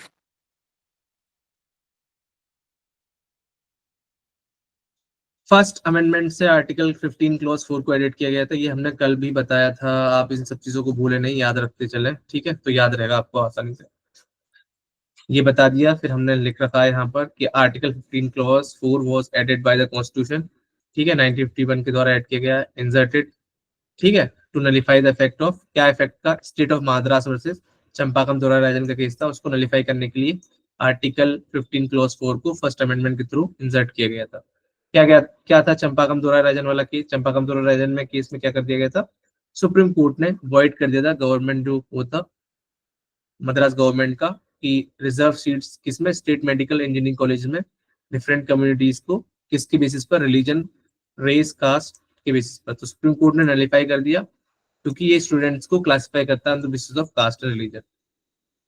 और यही वजह थी कि जो है आपका पार्लियामेंट जो है आपका वो प्रेफरेंशियल ट्रीटमेंट देने के लिए क्या किया, वो 15 क्लॉज 4 को इंसर्ट किया कॉन्स्टिट्यूशन में, क्योंकि बैकवर्ड क्लास को, जो socially and education backward class है, उनको इसकी जरूरत थी। ठीक है, इस तरीके से हम कह सकते हैं कि ये क्या है, एक तरीके से इनेबलिंग प्रोविजन है, this is an enabling provision. ठीक है, ध्यान रखना इसको। चलिए, एक और केस हुआ था बालाजी वर्सेस आपका स्टेट ऑफ मैसूर। इसमें क्या किया था कि भाई सुप्रीम कोर्ट ने हेल्ड किया कि कोई भी this provision only confers discretion to make special provision for backward classes, यानी कि 15 क्लॉज 4 में क्या है, सिर्फ सुप्रीम कोर्ट को ये पावर देता है, डिस्क्रिशन है कोर्ट का, यू कैन नॉट बाउंड, आप बाउंड नहीं कर सकते कोर्ट, यानी कि आप स्टेट को बाउंड नहीं कर सकते कि आप स्पेशल प्रोविजन बनाइए, रिजर्वेशन दिए। ठीक है, स्टेट के पास पावर है कि अगर उसको लग रहा है कि कोई कम्युनिटी इनएडिकेटली रिप्रेजेंट की गई है और ओपिनियन ऑफ द स्टेट में ये है कि उसको इनएडिकेटली रिप्रेजेंटेशन मिला हुआ है और वो सोशली एंड एजुकेशनली बैकवर्ड है, तो स्टेट कंसीडर कर सकता है उसको रिजर्वेशन देने के लिए। ध्यान रखना इस चीज को भी, बहुत जरूरी है। और रिजर्वेशन फंडामेंटल राइट नहीं है, ये भी हम आगे डिस्कस करेंगे। वो बहुत सारे लोग बोलते हैं reservation, whether reservation is a fundamental right, no, reservation is not a fundamental right. ध्यान रखना, ये बहुत जरूरी है, रिजर्वेशन फंडामेंटल राइट नहीं है। रिजर्वेशन जो है वो एक इनेबलिंग प्रोविजन है, ठीक है, जिससे स्टेट जो है ये पता करता है कि कौन सोशली एजुकेशनली बैकवर्ड है और उनको क्या करा जा सकता है, प्रेफरेंशियल ट्रीटमेंट देता है स्टेट। ठीक है, हमने पहले भी आर्टिकल 15 क्लॉज 5 के बारे में बात की थी कि इसको इंसर्ट किया गया था 93rd अमेंडमेंट 2005। पहले जब अमेंडमेंट पढ़ा रहे थे हम तो हमने ये डिस्कस किया था कि आर्टिकल 15 क्लॉज 5 को क्या है, इंसर्ट किया गया है किसके द्वारा, आपके 93rd कॉन्स्टिट्यूशन अमेंडमेंट 2005। क्या करता है ये, it enables the state to make provision for the advancement of social and educational backward classes of citizens including scheduled caste, scheduled tribes and admission in educational institution including private and educational institution। ठीक है, तो private और education institution में भी ये क्या करता है, बात करता है कि भाई इसको रिजर्वेशन दिया जाएगा अगर स्पेशल प्रोविजन बनाए जाएंगे जो क्या है, सोशली और एजुकेशनल बैकवर्ड क्लासेस है, ठीक है, सिटीजन्स के लिए। ये 3 केसेस है, बहुत फेमस केसेस है। पहला केसेस ये है आपका, पहला Indira Sahni versus union of India versus, जिसे हम Indira Sahni versus union of India को मंडल कमीशन केस के नाम से जानते हैं। Team pi foundation versus state of Karnataka. और तीसरा केस है पीए इनामदार के केस। तो क्या हुआ था इसमें कि इस अमेंडमेंट से पहले, प्रायर टू दिस अमेंडमेंट, क्या किया था, सुप्रीम कोर्ट ने इंदिरा साहनी के केस में, टीएमए पाई फाउंडेशन केस में और स्टेट ऑफ कर्नाटक केस में, यानी कि पीएम नामदार versus state of Maharashtra case में, ये 3 केस हुए थे। तो इसमें क्या कर देता कि स्टेट जो है वो रिजर्वेशन नहीं बना सकता सीट्स का प्राइवेट रन एजुकेशन इंस्टीट्यूशन में। पहले क्या था, सुप्रीम कोर्ट का क्या वो था कि भाई इंदिरा साहनी केस में, TMA5 फाउंडेशन केस में और PA नामदार, ये 3 केस हुए थे जिसमें क्या कह दिया जाता था कि स्टेट जो है could not make reservation, state could not make reservation of seats in admission in privately run education institution. ठीक है, तो इसी को नलीफाई करने के लिए सुप्रीम कोर्ट ने क्या किया, इसी को नलीफाई करने के लिए सुप्रीम कोर्ट ने 93rd कॉन्स्टिट्यूशनल अमेंडमेंट लाया गया। इसको नलीफाई करने के लिए इन ऑब्जर्वेशंस को, जो इन केसेस में 3 केसेस जो हैं इनमें क्या किया था, इनको नलीफाई करने के लिए सुप्रीम कोर्ट क्या लाया था, इनको लाया था। ठीक है, ध्यान रखना है 3 case, Indira Sahni, TMA5 foundation और PA नामदार। इसको ही क्यों, क्योंकि इसमें कोर्ट ने कह दिया था कि रिजर्वेशन नहीं बनाए जा सकते प्राइवेट रन एजुकेशन इंस्टीट्यूशन में। तो 93rd कॉन्स्टिट्यूशनल अमेंडमेंट 2005 लाया गया, जिसको 2005 में इसको क्या किया था, लाया गया था। ठीक है, ध्यान रखना इसको भी। अच्छा, ये जो 93rd कॉन्स्टिट्यूशन अमेंडमेंट है, इसको ध्यान रखना, इसको किस केस में जो है आपका वैलिडेट किया गया, इसकी कॉन्स्टिट्यूशन वैलिडिटी बहुत बार पूछी जाती है कि in which case the 93rd constitutional amendment 2005 was declared constitutionally valid। किस केस में कॉन्स्टिट्यूशन वैलिड डिक्लेयर किया गया था 93rd अमेंडमेंट को? बहुत फेमस केस है, Ashok Kumar Thakur versus union of India case था, याद रख लो इस केस को। 93rd अमेंडमेंट जब भी बात आए, आप इस केस को जरूर याद रखना, Ashok Kumar Thakur versus union of India. क्या कहा सुप्रीम कोर्ट ने? Supreme court upheld it's constitutionality. Amendment challenge किया गया था इस केस में और सुप्रीम कोर्ट ने कहा कि इसकी वैलिडिटी अपहेल्ड कर दी गई। एक और बहुत फेमस केस है, Pramati education cultural trust versus union of India, 2014 का केस है ये। इसमें क्या कहा था, सुप्रीम कोर्ट ने classification held the classification of an aided private education institution and aided private education institution is not violated। Supreme court ने कहा कि जो प्राइवेट एजुकेशन इंस्टीट्यूशन है और क्या कहते हैं आपका अनएडेड प्राइवेट एजुकेशन इंस्टीट्यूशन है, आप उनका क्या कर सकते हो, उनका क्लासिफिकेशन कर सकते हो और वो वायलेटिव नहीं है। किसका वायलेटिव नहीं है? आर्टिकल 14 का वो वायलेटिव नहीं है। ठीक है, क्लियर है ये चीज, समझ में आया है? ये समझ में आया? आगे बढ़ा जाए, चलिए। बहुत ध्यान रखना, ये 4-5 चीजें तो बहुत ध्यान में रखने वाली चीजें हैं। अशोक कुमार ठाकुर का केस बहुत ध्यान रखना, 93rd अमेंडमेंट कब आया है ये बहुत पूछ जाता है। ठीक है, बालाजी केस ध्यान रख लेना, और चंपाकम दोहरा राजन फर्स्ट अमेंडमेंट कैसे हुआ है, ये सब चीजें ध्यान रखना। ये सब इंटरकनेक्टेड है एक दूसरे से, चीजें ध्यान रखना इसको। ठीक है, चलिए आ जाइए। तो ध्यान रखना 15 क्लॉज 5 जो है वो क्या है, 15 क्लॉज 5 जो है एक्सेप्शन नहीं है 15 का, बट एक इनेबलिंग प्रोविजन, एक तरीके से क्या करने के लिए, इक्वलिटी और अपॉर्चुनिटी देने के लिए, जो प्रियम्बल में इंसिडेंट है। ठीक है, कल बात हो रही थी 15 क्लॉज 6 की। 15 क्लॉज 6 को हमने बताया था कि इकोनॉमिक वीकर सेक्शन जो 106 अमेंडमेंट से आया गया है, 103rd अमेंडमेंट से लाया गया है। 106 अमेंडमेंट क्या है, ह्यूमन रिजर्वेशन के ऊपर है। ठीक है, तो 15 क्लॉज 6 क्या है, वो इकोनॉमिक वीकर सेक्शन के लिए है, और 103rd अमेंडमेंट चलाया गया है उन लोगों के अलावा जो लोग 15 क्लॉज 4 और 5 में है, उनको नहीं दिया जाएगा। यहाँ पर अन नहीं है, अंडर है ये। ठीक है, चलिए, तो ये समझ में आया। 15 क्लॉज 6 क्या है, वो इकोनॉमिक वीकर सेक्शन के लिए कि 10% रिजर्वेशन दिया जाएगा उनको। इसमें अदर दोज मेंशन, जो 15 क्लॉज 4 SC यानी कि SC ST और OBC को छोड़कर जो लोग बचेंगे, इकोनॉमिक वीकर सेक्शन है तो उनको 10% रिजर्वेशन दिया जाएगा। कहां से लिया गया ये प्रोविजन? कॉन्स्टिट्यूशन 103rd अमेंडमेंट हुआ था, उसके थ्रू ये प्रोविजन लाया गया है। तो 15 आर्टिकल 15 में कोई दिक्कत आप लोगों को?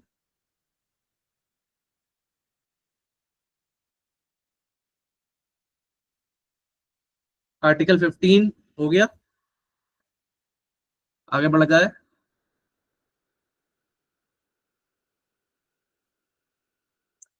चलिए, आप इशारा करते रहे, अगर ये आवाज तो आपकी आती नहीं है वैसे, फिर भी आप इशारा कर दिया करिए तो पता चल जाता है, फिर आसानी रहती है आगे बढ़ने में। ठीक है, वरना अगर आप समझ में नहीं आ रहा या कुछ हो तो पूछ सकते हैं।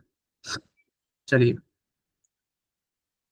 अब आ जाते हैं आर्टिकल 16। जैसे हमने बताया था कि आर्टिकल 15 भी एक स्पेसिफिक क्या है, एक स्पेसिफिक एप्लीकेशन है इक्वलिटी का। इसी तरीके से आर्टिकल 16 भी एक स्पेसिफिक एप्लीकेशन है एक इसकी, पार्टिकुलर एप्लीकेशन है किसका, आर्टिकल 14 का, क्योंकि जनरल इक्वलिटी रूल किसमें है, आर्टिकल 14 में लेट डाउन किया गया है। यहाँ पर किसके रिगार्डिंग है कि equality of opportunity methods of public employment के रिगार्डिंग इक्वलिटी अपॉर्चुनिटी दी जाएगी। ठीक है, यहाँ पर ध्यान रखना, एक चीज बहुत ध्यान रखने वाली है कि ये जो है सिटीजन्स के लिए ही है, जैसे 15 सिटीजन्स के लिए है, ये भी आपका सिटीजन्स के लिए है। सिटीजन्स को ही इन मैटर्स ऑफ एम्प्लॉयमेंट और appointment of any post under the state दिया जाएगा। ठीक है, जबकि आर्टिकल 14 ये कहीं बात नहीं करता, वो एनी पर्सन के बारे में बात करता है। ठीक है, तो 16 क्लॉज 1 क्या कहता है कि provides for equality of opportunity for all citizen in matters of employment और appointment to any post under the state. ध्यान रखना इन चीजों को भी। आर्टिकल 16 क्लॉज 2 क्या कहता है कि द स्टेट जो है, स्टेट करता है ये कि citizen shell not B discriminated, citizen जो है, नागरिक जो है वो डिस्क्रिमिनेट नहीं किए जाएंगे कि एम्प्लॉयमेंट के रेस्पेक्ट में। ग्राउंड क्या है, रिलीजन का ग्राउंड हो, रेस का ग्राउंड हो, कास्ट का ग्राउंड हो, सेक्स का ग्राउंड हो। यहाँ पर एक चीज जो इंपोर्टेंट है, जब हम वहां पर देख रहे थे, वहां पर क्या था, आर्टिकल 15 में रिलीजन था, रेस था, कास्ट था, सेक्स था और प्लेस ऑफ बर्थ था, बट डिसेंडेंट नहीं था और रेजिडेंस नहीं था। ठीक है, यहाँ पर कितने हैं, 7 हैं, वहां पर कितने थे, 5। ठीक है, वहां पर कितने थे, 5 थे, वहां पर ध्यान रखना। 15 में 5 है और 16 में 7 है, ध्यान रखना। ये क्या क्या नहीं था, एक तो ये नहीं था वहां पर, रिसेंट नहीं था और रेजिडेंस नहीं था। अब क्या बात हुई, 16 क्लॉज 2 में ये बात कह दी गई कि सिटीजन जो है वो डिस्क्रिमिनेट नहीं किए जाएंगे place of birth, sorry, descent पर, रेजिडेंस पर, रिलीजन पर, रेस पर, कास्ट पर, सेक्स पर, इन पर डिस्क्रिमिनेट नहीं किया जाएगा। ठीक है, चलिए। अच्छा, आर्टिकल 16 क्लॉज 3 क्या कह रहा है कि with respect to any class of employment or appointment on the state, union, territory, local authorities prescribing requirement as to residence within the state or residence is a ground। यहाँ पर कह दिया कि रेजिडेंस जो है वो एक ग्राउंड भी हो सकता है, किसका, रिजर्वेशन का ग्राउंड। यहाँ पर मना कर दिया कि रेजिडेंस ग्राउंड नहीं होगा, यहाँ पर कह दिया कि रेजिडेंस जो है वो ग्राउंड हो सकता है। यहाँ पर एक ग्राउंड के बारे में, जैसे आप जम्मू एंड कश्मीर का भी सिविल जज की वैकेंसी आई है, उसमें आप देखेंगे कि एलिजिबिलिटी क्राइटेरिया क्या है। एलिजिबिलिटी क्राइटेरिया के लिए क्या कर दिया गया कि the candidate must be a domicile of, किसका डोमिसाइल होना चाहिए, स्टेट, सॉरी स्टेट नहीं है अब तो, यूटी ऑफ जेएनके, जो एनके जो यूटी है उसका डोमिसाइल होना चाहिए। ठीक है, चलिए थोड़ा सा देख लेते हैं आर्टिकल 16 क्लॉज 4। ये क्या कहता है कि स्टेट कहता है कि रिजर्वेशन बनाए जा सकते हैं गवर्नमेंट जॉब्स की regarding backward classes of citizen के लिए, यानी कि रिजर्वेशन ऑफ बैकवर्ड क्लासेस कहाँ दे रखा है, 16 क्लॉज 4 में रिजर्वेशन दे रखा है किसका, बैकवर्ड क्लासेस का। अब जो आने वाला है 16 क्लॉज 4A, ये बहुत इंपोर्टेंट है, कई बार पूछा गया है, एमयू के एलएलएम एग्जाम में भी पूछा गया था कई बार, और ये जामिया के एलएलएम एग्जाम में भी पूछा जाता है, तो इसको ध्यान रखना। 16 क्लॉज 4A कब ऐड हुआ है, 77th अमेंडमेंट। ठीक है, अमेंडमेंट्स को ध्यान रखना। अमेंडमेंट इसलिए मैं बोल रहा हूँ, बहुत ज्यादा अमेंडमेंट जरूरी पढ़ाए थे इसलिए कि भाई ये बहुत बार क्वेश्चन आता है, एक दो क्वेश्चन अमेंडमेंट से जरूर आता है। आर्टिकल 16 4A कहाँ से है, 77 कॉन्स्टिट्यूशनल अमेंडमेंट 1995 से जो है क्या है वो ऐड किया गया है। क्या करता है ये, इंपावर करता है स्टेट को make any provision in regards of promotion for SC/STs, reservation in matters of, reservation in promotion के बारे में बात करता है ये। ठीक है, 80 आर्टिकल 16 4A क्या है, 77th अमेंडमेंट के थ्रू आया है और किसके बारे में बात करता है, reservation in matters of promotion for SC/STs, ध्यान रखना। अच्छा, ये जो है आपका इसी तरीके से आपका 85 कॉन्स्टिट्यूशनल अमेंडमेंट 2001 आया, इसमें क्या था कि इसमें कॉन्सिक्वेंशियल सीनियरिटी एडेड की गई, कॉन्सिक्वेंशियल सीनियरिटी भी एडेड की कर दी गई थी। तो ये 14A बहुत ध्यान रखना, 77 कॉन्स्टिट्यूशनल अमेंडमेंट से आया था, और 85 कॉन्स्टिट्यूशनल अमेंडमेंट ध्यान रखना क्या क्या क्या कर दिया गया था, रिजर्वेशन इन प्रमोशन में क्या होना चाहिए, कॉन्सिक्वेंशियल सीनियरिटी को ऐड कर दिया गया।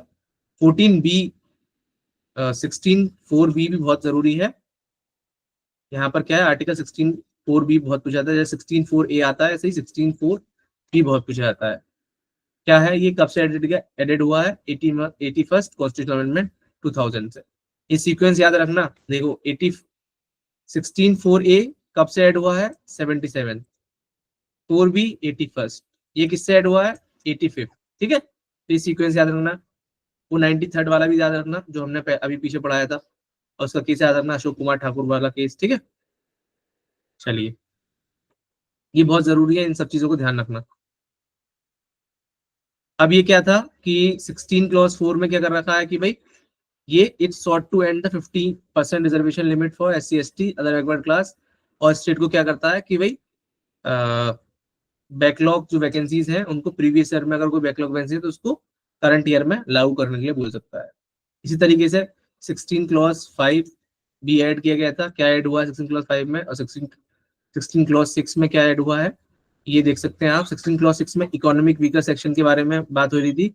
इकोनॉमिक वीकर सेक्शन हमने क्या कहा था, इकोनॉमिक वीकर सेक्शन को 10% रिजर्वेशन दिया जा सकता है। इस अमेंडमेंट के थ्रू ये ऐड हुए हैं 10 10 थर्ड 10 के तहत ये ऐड हुए हैं। 106 अमेंडमेंट क्या है उसको भी ध्यान रखना, विमेन रिजर्वेशन के ऊपर है वो, ठीक है। तो जितने अमेंडमेंट है इनको ध्यान में रखते जाना, बहुत जरूरी है, एक दो क्वेश्चन अमेंडमेंट से जरूर आएगा। चलिए,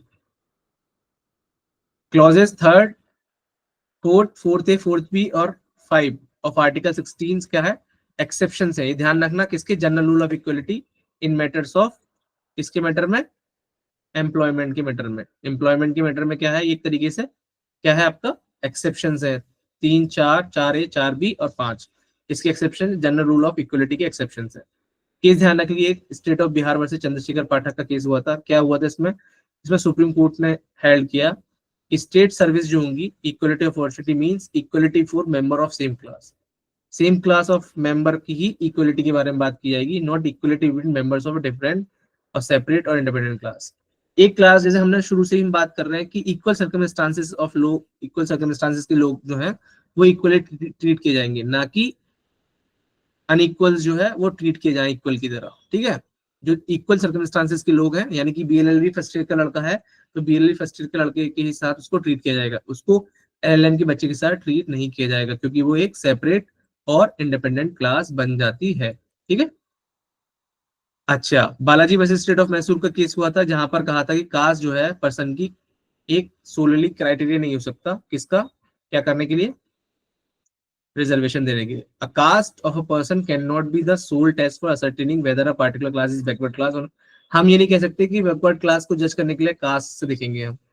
अगर कोई भी पर्सन जो है अगर किसी बैकवर्ड क्लास से आ रहा है तो हम ये नहीं देखेंगे कि वो उसकी कास्ट के तौर पे ही हम सिर्फ सोलली डिसाइड कर दें कि yes this person belongs to a backward class because ये जो है इस कास्ट से आता है, ठीक है। तो ये क्राइटेरिया नहीं है सर्टेन करने का, उसको बताने का, किसका, कि बैकवर्ड क्लास से है नहीं। क्या है अदर क्राइटेरियाज, क्या है अदर क्राइटेरियाज भी हमें ध्यान में रखने चाहिए। क्या क्या अदर क्राइटेरिया सुप्रीम कोर्ट ने क्या क्या अदर क्राइटेरिया बताए, पोवर्टी बताया, ऑक्यूपेशन बताया, और इससे रिलेवेंट अदर फैक्टर्स बताए, जैसे for example far flung areas में है या कुछ इस तरीके से, इसकी भी सब ध्यान रखना। बट सुप्रीम कोर्ट ने बालाजी केस में ये भी कह दिया कि अगर कोई कास्ट ये कहा जाता है कि वो सोशली और एजुकेशनली बैकवर्ड है तो वो लिस्ट ऑफ बैकवर्ड क्लासेस में आ सकती है, ठीक है। अगर कोई क्लास जो है वो अपने आप में जो है सोशली एंड एजुकेशनली बैकवर्ड है तो वो क्या सकता है, उसको हम बैकवर्ड क्लास की लिस्ट में ला सकते हैं। क्लियर है ये चीज,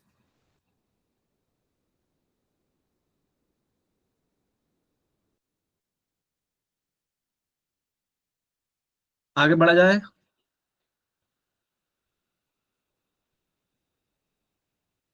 चलिए, तो ये चीज ध्यान रखने वाली चीज है ना। अच्छा, एक चीज और ध्यान रखने वाली चीज है, जब आर्टिकल 16 क्लॉज 4 को आप जब भी बात करेंगे तो आर्टिकल 335 के बारे में बात करेंगे। आर्टिकल 335 आप बहुत बार देखेंगे, मेरिट के बारे में बहुत आता है। जब भी SC ST का रिजर्वेशन के बारे में बात होती है तो मेरिट के बारे में बहुत जो है शोर होता है कि मेरिट होनी चाहिए यार, इनको 100 में से 33%, 33 नंबर पर ही आप दे दे रहे हैं। तो वहां पर एक चीज का बहुत ध्यान रखना जरूरी है कि इफिकेसी ऑफ एडमिनिस्ट्रेशन, जो इफिशियंसी है एडमिनिस्ट्रेशन की वो मेंटेन हो, इफिकेसी ऑफ एडमिनिस्ट्रेशन वो मेंटेन हो, इफिशियंसी ऑफ एडमिनिस्ट्रेशन जो है मेंटेन होनी चाहिए, ठीक है। तो इसको भी कंसिडरेशन में लिया जाएगा जब भी आपका क्या करा जाएगा, 16 क्लॉज 4 को जब भी देखा जाएगा तो आर्टिकल 335 के तहत इसको देखा जाएगा, ठीक है। चलिए, केस ध्यान रख लिए, इंदिरा साहनी वाला केस बहुत इंपॉर्टेंट केस है, इसको बार बार मैं बता रहा हूँ। Indira Sahni versus union of India, जिसको हम मंडल कमीशन केस नाम से जानते हैं। इसमें क्या किया गया था, एक्सटेंट ऑफ आर्टिकल 16 क्लॉज 4 को बताया गया था, ठीक है। और सुप्रीम कोर्ट ने अपनी ओपिनियन को समराइज किया है, कुछ पॉइंट्स हैं उनको देख लेते हैं। क्या है कि जो बैकवर्ड क्लासेस ऑफ सिटीजन हैं आर्टिकल 16 क्लॉज 4 में, वो on the basis of caste सिर्फ डिसाइड नहीं किए जाएंगे, not only on economic basis, caste के बेसिस पर डिसाइड किया सकते हैं और इकोनॉमिक बेसिस पर डिसाइड नहीं किया सकते। क्या कहा गया, पहला पहला क्या पॉइंट है, पहला पॉइंट ये है कि बैकवर्ड क्लासेस ऑफ सिटीजन जो है कास्ट के बेसिस पे तो आइडेंटिफाई किए जा सकते हैं, क्योंकि एक कास्ट जो है वो क्या हो सकती है, कास्ट जो है वो एक तरीके से आपका वो सोशली और एजुकेशनली बैकवर्ड हो सकती है, तो उसको बेसिस पर रिजर्वेशन दिया जा सकता है कि वो बैकवर्ड क्लास है, लेकिन इकोनॉमिक बेसिस पर नहीं दिया सकता, ठीक है। तो क्या कहा, caste alone can not be the basis for consideration. लेकिन हमने ऊपर देखा था कि बालाजी वाला केस में क्या देखा था हमने, बालाजी वाला केस जो हुआ था, जो हम अभी देख रहे हैं, बालाजी वाला केस कहा था कि पुअर्टी, ऑक्यूपेशन और ये सारी चीजें जो है इनको भी ध्यान में रखने की जरूरत है। They must be taken into consideration while determining whether a caste is a backward caste और नॉट, ठीक है। ये सब चीजें भी ध्यान में रखने वाली बात है। तो कोर्ट ने स्टक डाउन कर दिया economic criteria for reservation article 16(4) के तहत, क्या कोई जो है रिजर्वेशन नहीं दिया जाएगा इकोनॉमिक बेसिस पर, ठीक है। ये मंडल जो है केस हुआ था, मंडल कमीशन केस, उसमें था। इन्होंने एक बात और कही कि आर्टिकल 16 क्लॉज जो एक्सेप्शन नहीं है आर्टिकल 16(1) का, ये क्या है, इंस्टांस ऑफ क्लासिफिकेशन है। Reservation can be made under article 16 clause 1 and court overruled decision Balaji case, जिसमें कहा था कि आर्टिकल 16(4) क्या है, एक एक्सेप्शन है आर्टिकल 16(1) का। इन्होंने कहा नहीं, ये एक्सेप्शन नहीं है। क्या है, ये एक्सेप्शन नहीं है, ये क्या है, एक तरीके का एक क्लासिफिकेशन है, इंस्टांस ऑफ क्लासिफिकेशन है, एक तरीका है, एक एग्जांपल है क्लासिफिकेशन करने का, ठीक है। चलिए, बैकवर्ड क्लास जो है वो क्या है, एक आर्टिकल 16 क्लॉज 4 में सिमिलर नहीं है, socially and educational backward class जो है वो आपके 15 क्लॉज 4 में।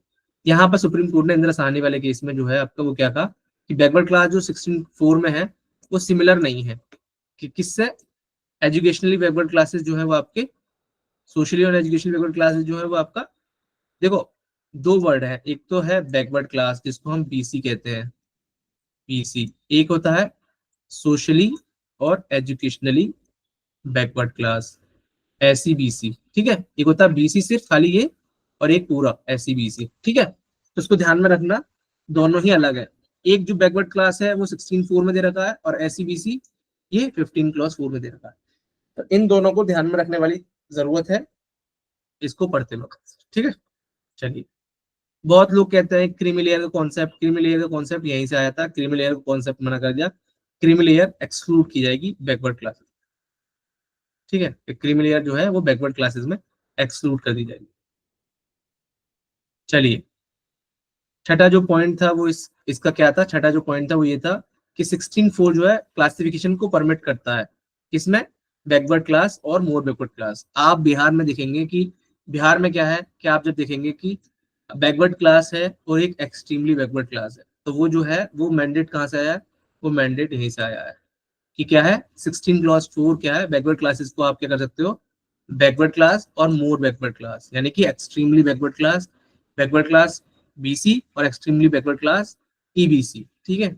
जब आप देखेंगे बिहार का सिविल जज का रिजल्ट देखते हैं, आप फॉर्म भरते हैं, तो वहां पर ईबीसी का अलग अलग वो होती है, वैकेंसी आती है, और बीसी की अलग वैकेंसी आती है, ठीक है।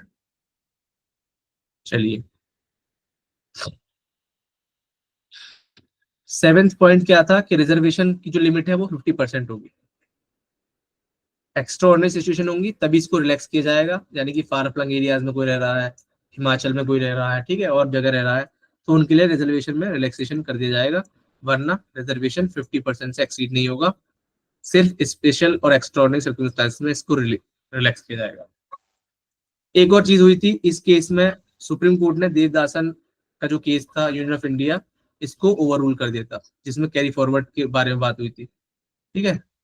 कैरी फॉरवर्ड रूल था, उसको वैलिड कर दिया कि जब तक कि 50% को ओवर रूल, 50% रीच को, 50% जो रूल है, कहाँ है 50% रूल, ये 50% जो रूल था इसको, क्योंकि 50% से ज्यादा तो रिजर्वेशन हो ही नहीं सकता, तो इस केस में ओवर रूल कर दिया देवदासन को, क्योंकि देवदासन का केस जो था कैरी फॉरवर्ड रूल के नाम से जाना था।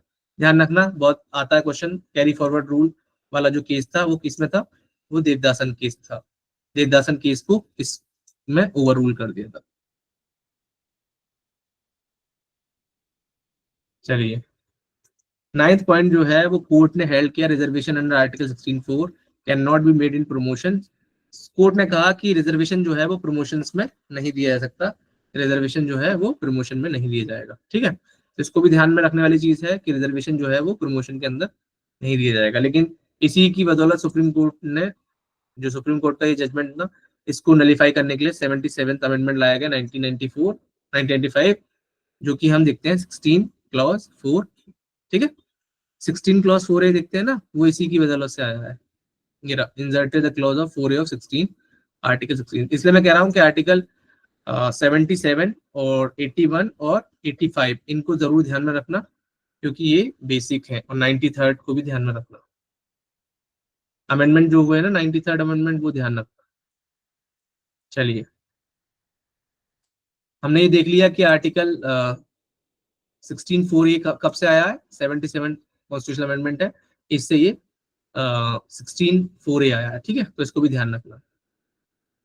क्यों क्यों आया है, क्योंकि हमने पहले कहा था कि जो रिजर्वेशन था वो प्रमोशन के केसेस में नहीं दिया जाएगा। इसमें कहा था, ये इंदिरा साहनी वाले केस में कोर्ट ने कहा था, इसको नलीफाई करने के लिए सुप्रीम कोर्ट के जो ऑर्डर था, सुप्रीम कोर्ट का जजमेंट था, उसको नलीफाई करने के लिए 17th अमेंडमेंट लाया गया और 4A 16 क्लॉज में जोड़ा गया।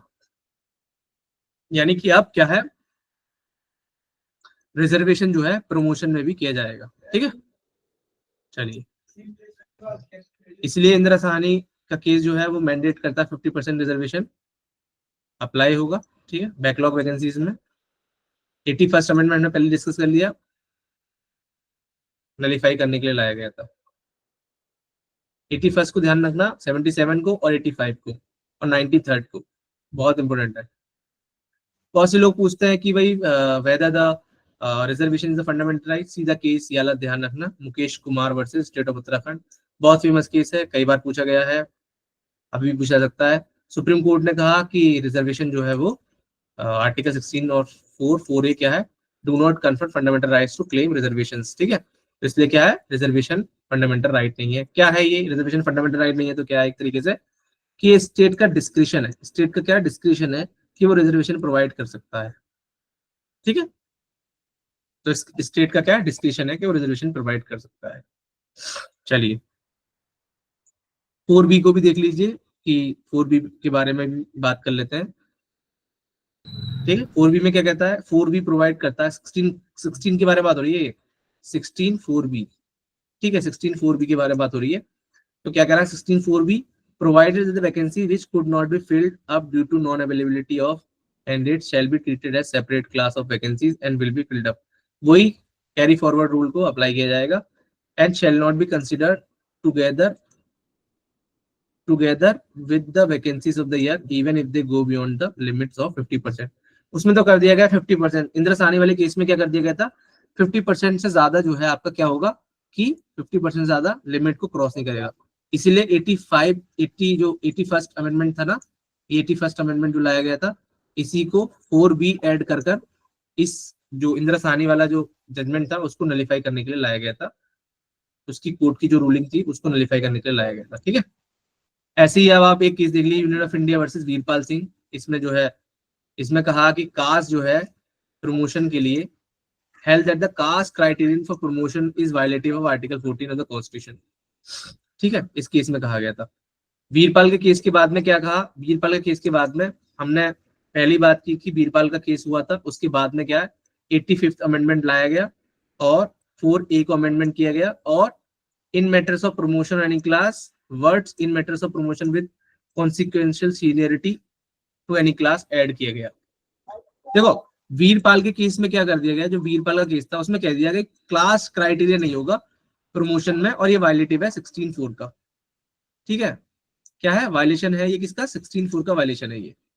तो इसको इसी जजमेंट को वो करने के लिए क्या किया गया, 85th कॉन्स्टिट्यूशनल अमेंडमेंट लाया गया और क्या किया गया, 16(4) जो है 16(4) है उसको अमेंड किया गया, और उसमें जो वर्ड थी ना in matters of promotion to any class, उन वर्ड्स की जगह ये words in matters of promotion with consequential seniority to any class, ये वर्ड्स ऐड किए गए। ठीक है, तो ये तीनों अमेंडमेंट और तीनों केस लॉ बहुत इंपॉर्टेंट हो जाते हैं। कौन कौन से केस लॉज है? वीरपाल वाला केस ध्यान रखना, किससे रिलेटेड है? 85th अमेंडमेंट से। 4B ये किससे रिलेटेड है? मुकेश कुमार वाला जो केसेस है वो 16(4)A से रिलेटेड है, जिसमें फंडामेंटल राइट्स के बारे में जिक्र कर रहा है। इंदिरा साहनी 4A से भी रिलेटेड है, 4 से भी रिलेटेड है। ठीक है, इंदिरा साहनी के केस के बाद ही ये सब चीजें आई हैं, क्योंकि इंदिरा साहनी में एक बहुत बड़ा जजमेंट दिया गया था, उसमें बहुत सारे एस्पेक्ट्स को कवर किया गया था। बाद में सुप्रीम कोर्ट ने उन जजमेंट्स को 1 by 1 अलग अलग कर दिया गया है। ठीक है, चलिए, तो ये यहां तक क्लियर है? यहां तक समझ में आया?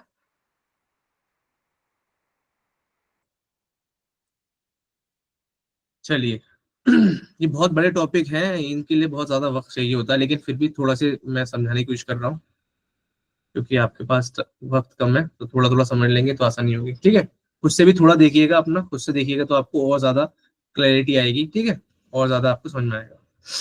अब ये क्लॉज 4A क्लॉज 4B किस में चैलेंज किया गया? M Nagaraj versus state of M Nagaraj versus union of India, 2007 का केस था जिसमें इसको चैलेंज किया गया, और सुप्रीम कोर्ट ने कर दिया कि भाई ये जो है बेसिक स्ट्रक्चर को अल्टर नहीं करता है और ये वैलिड है। 4A 4B जो है वैलिड करार दे दिए, कहा कि ये जो है अल्टर नहीं करते बेसिक स्ट्रक्चर को 4A 4B। ठीक है, 4A किससे रिलेटेड है? 4A कब लाया गया है बताओ जरा? 16(4)A किस अमेंडमेंट से लाया गया है?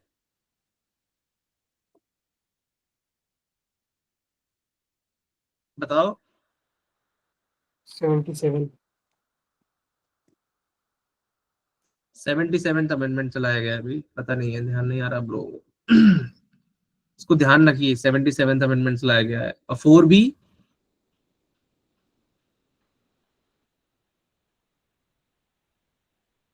81st।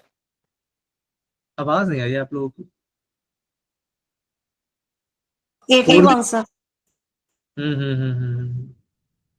और जो कॉन्सिक्वेंशियल सीनियरिटी की बात की गई थी वो कहाँ से आया है, किस अमेंडमेंट से आया है? 85।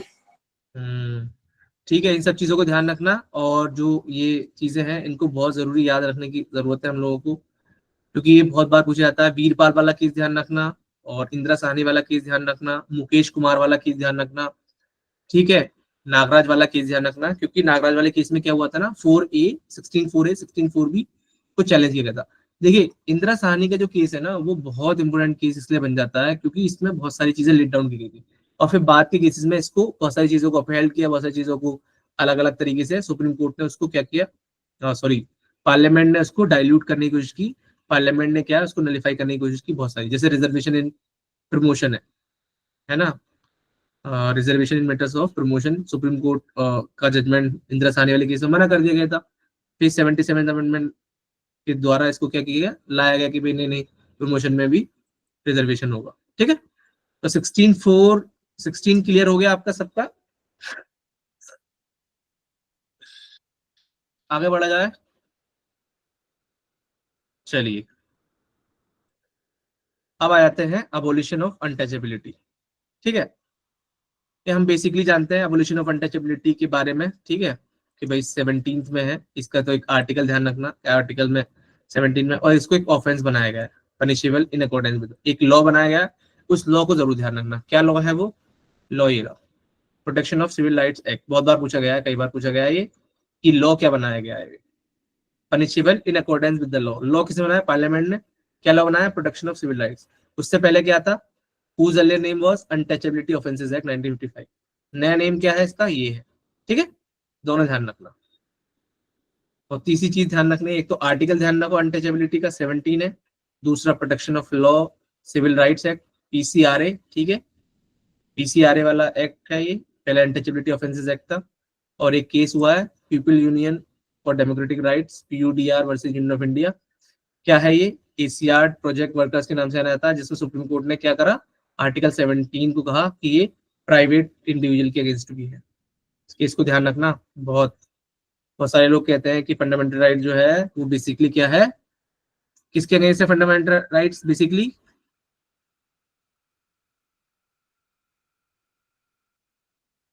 बताइए। बेसिकली फंडामेंटल राइट जो है स्टेट के अगेंस्ट है, लेकिन यहाँ पर क्या कह रहा है, 17 को जब आप देख रहे हैं तो क्या कह रहा है ये, PUDR versus union of India में क्या कह रहा है, ECR प्रोजेक्ट वर्कर केस है। सुप्रीम कोर्ट ने बात कही कि article 17 is available against private individual also, और ये लॉ बना दिया।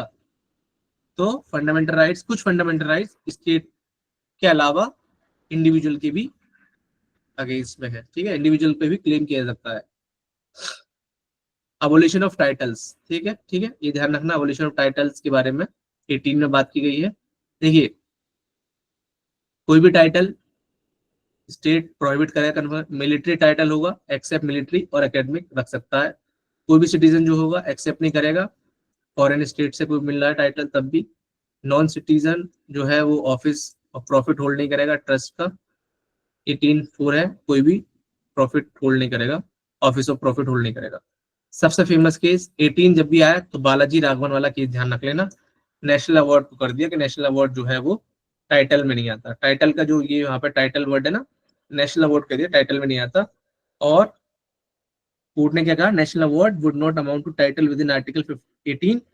The court also held that national award shall not be use suffixes और प्रीफिक्सेस, ना तो सफिक्स के तौर पर यूज किए जाएंगे ना प्रीफिक्स के तौर पर यूज किए जाएंगे नेशनल नेशनल अवार्ड्स जो है, ठीक है। चलिए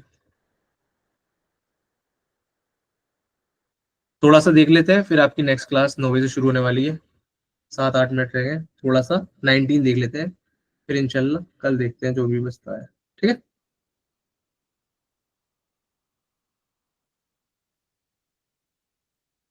चलिए क्या है, right to freedom, right to freedom जो है वो 19 से क्या है आपका, कहाँ तक है, 22 तक है, ठीक है। तो आर्टिकल 19 के बारे में देख लेते हैं, आर्टिकल 19 क्या है। आर्टिकल 19 जो है बेसिकली 6 फ्रीडम्स के बारे में बात करता है। कौन कौन सी फ्रीडम है, पहली फ्रीडम है regarding freedom of speech and expression 19(1), दूसरा आपका freedom of speech and expression के बारे में, दूसरा असेंबली के बारे में, पीसफुल असेंबली, तीसरा एसोसिएशन के बारे में 19(1)(c). ये भी इनसे भी पूछ लेता है सवाल, ध्यान रखना। 19(1)(a) जो है वो किससे रिगार्डिंग है, freedom of speech expression, B assembly, peaceful assembly के बारे में, सी एसोसिएशन और कोऑपरेटिव सोसाइटी। 97th अमेंडमेंट हुआ था तो यहाँ पर कोऑपरेटिव सोसाइटी ऐड हुई थी, 97th अमेंडमेंट, ध्यान है ना सबको। चलिए डी, मूव कर सकते हैं फ्रीली टेरिटरी ऑफ इंडिया में, कहीं भी आ जा सकते हैं। ई में क्या था, आप रिजाइड कर सकते हैं, रह सकते हैं और सेटल हो सकते हैं किसी पार्ट ऑफ द इंडिया में। और जी क्या है आपका, ट्रेड कर सकते हैं, प्रैक्टिस, प्रोफेशन, और कोई भी ट्रेड या बिजनेस कर सकते हैं 19(1)(d). तो कितने हैं, 6, ये क्या है आपके, कितनी है, 6 है, ठीक है। पहले यहाँ पर एक 19(1)(f) भी हुआ करता था, 19(1)(f) हुआ करता था, जिसको क्या कर दिया गया, 44th अमेंडमेंट से 19(1)(f) को क्या कर दिया, अबोलिश कर दिया गया। और एक आर्टिकल 13(1) था, उसको भी क्या कर दिया गया, उसको भी ओमिट कर दिया गया, ठीक है। 19(1)(f) और आर्टिकल 13(1) को भी ओमिट कर दिया गया था, ठीक है। चलिए एक चीज देख लीजिए कि राइट अंडर गारंटीड आर्टिकल 19 जो है वो क्या है, सिटीजन के लिए अवेलेबल है। जैसे हमने पढ़ा था कि आर्टिकल 14 में जो है पर्सन वर्ड यूज हुआ है, 15, 16 में और 19 में क्या है वो सिटीजन वर्ड यूज हुआ है। कहाँ पर है ये, केस का नाम भी आप लिख सकते हैं तो लिख सकते हैं, वैसे स्पेसिफिकली 19 में दे रखा है कि ये सिटीजन के लिए जो फ्रीडम्स है ना, जो राइट्स है, freedom of speech and expression, freedom of assembly peaceful without arms, freedom of association और यूनियंस, ठीक है, freedom of to move freely throughout the territory of India, freedom to reside, freedom to practice any profession, trade, business, ठीक है। तो ये सारी चीजें freedom जो है वो ओनली सिटीजन्स के लिए अवेलेबल है, ठीक है, इसको ध्यान में रखना है आपको। केस ध्यान रखिए, इनिडिबली ये केस ध्यान रख लीजिएगा, ठीक है। क्या कहा इसमें कि supreme court held freedoms as recognised by the constitution are not interested by the state but are inseparable from existence of. ये जरूरी नहीं है कि फ्रीडम, सुप्रीम कोर्ट ने यहाँ पर ये बात कही कि फ्रीडम जो है रिकॉग्नाइज जो की गई है सुप्रीम सॉरी कॉन्स्टिट्यूशन के द्वारा, ये ये नहीं है कि स्टेट के द्वारा इंटरेस्टेड की गई है, ये क्या है, इनसेपरेबल है। कि अगर आप फ्रीडम किसी भी इंसान से, अगर आप उसकी बोलने की आज़ादी छीन लोगे, किसी भी इंसान से आपको काम करने की आज़ादी या कोई भी ट्रेड करने की आज़ादी या कहीं पर मूव करने की आज़ादी, घूमने की आज़ादी छीन लोगे तो क्या होगा, एक तरीके से ये उसका एग्जिस्टेंस पर एक वॉर होगा, अटैक होगा, इसीलिए इसको कहा गया कि ये क्या है, इनसेपरेबल है, this is inseparable from existence of human being. ठीक है, तो कोई भी राइट्स हमने पहले बताया था फंडामेंटल राइट्स का जब चैप्टर पढ़ लेते हैं कि कोई भी राइट जो है वो एब्सोल्यूट नहीं है, नो एब्सोल्यूट राइट, इसीलिए आर्टिकल 19 में एब्सोल्यूट नहीं है, देयर आर सम रेस्ट्रिक्शन। और रेस्ट्रिक्शन कैसे होनी चाहिए, restriction must be reasonable, restriction कैसी होनी चाहिए, रीजनेबल होनी चाहिए, ये the restriction must not be arbitrary and unregulated, ऐसी ना हो कि वो आर्बिट्रेरी हो, अनरेगुलेटेड हो, वो रीजनेबल होनी चाहिए।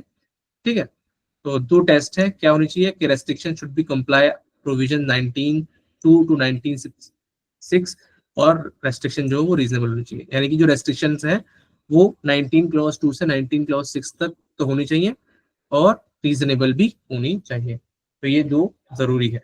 1 मिनट रुक जाइए।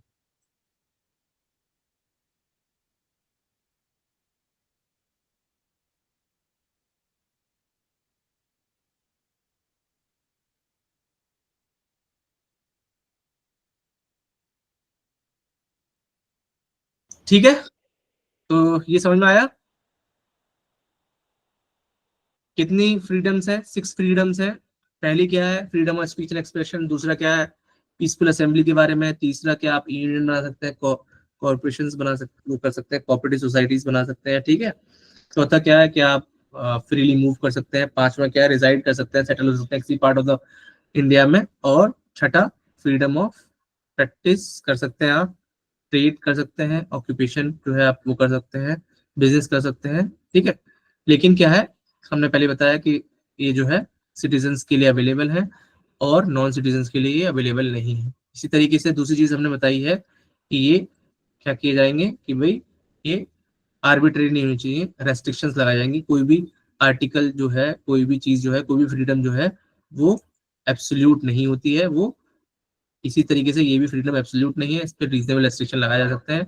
रीजनेबल रेस्ट्रिक्शन क्या है, वो दो तरीके से दे रखे हैं, 19 clause 2 से 19 clause 6 में होंगे और रीजनेबल होंगे। ठीक है, चलिए, एक केस हुआ था Khairbari tea company limited versus state of Assam. इस केस में क्या कहा था, सुप्रीम कोर्ट ने कहा कि ओनर्स जो है कि वो रीजनेबल है या नहीं है, ये किस पे होगा, रीजनेबल रिस्ट्रिक्शन होगा तो किस पे होगा, स्टेट पर होगा। स्टेट पर ओनर्स है, बर्डन ऑफ प्रूफ किस पर है, वो स्टेट पर है। आप प्रूव करिए, स्टेट प्रूव करेगा कि भाई ये रीजनेबल रेस्ट्रिक्शन रीजनेबल है या नहीं है। It is the duty of the state to prove whether restriction is a reasonable और नॉट। ठीक है, दूसरा प्रोपोर्शनलिटी के बारे में आया कि रिस्ट्रिक्शन जो है प्रोपोर्शन होनी चाहिए। अनुराधा भाषण का केस हुआ था, जो JNK में जो शटडाउन हो गया था, क्या इंटरनेट शटडाउन जो था उससे रिगार्डिंग था। ठीक है,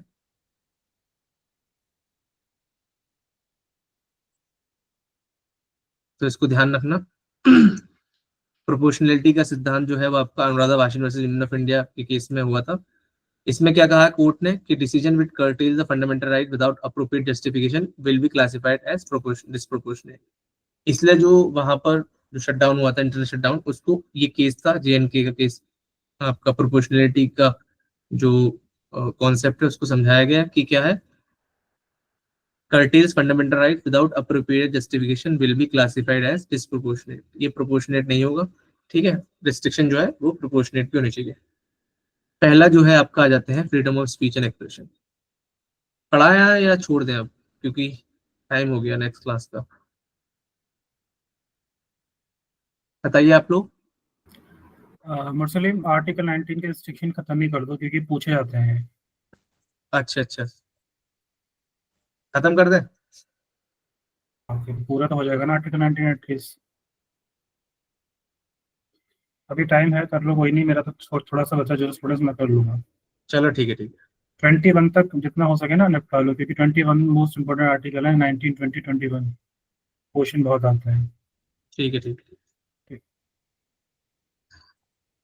ठीक है। तो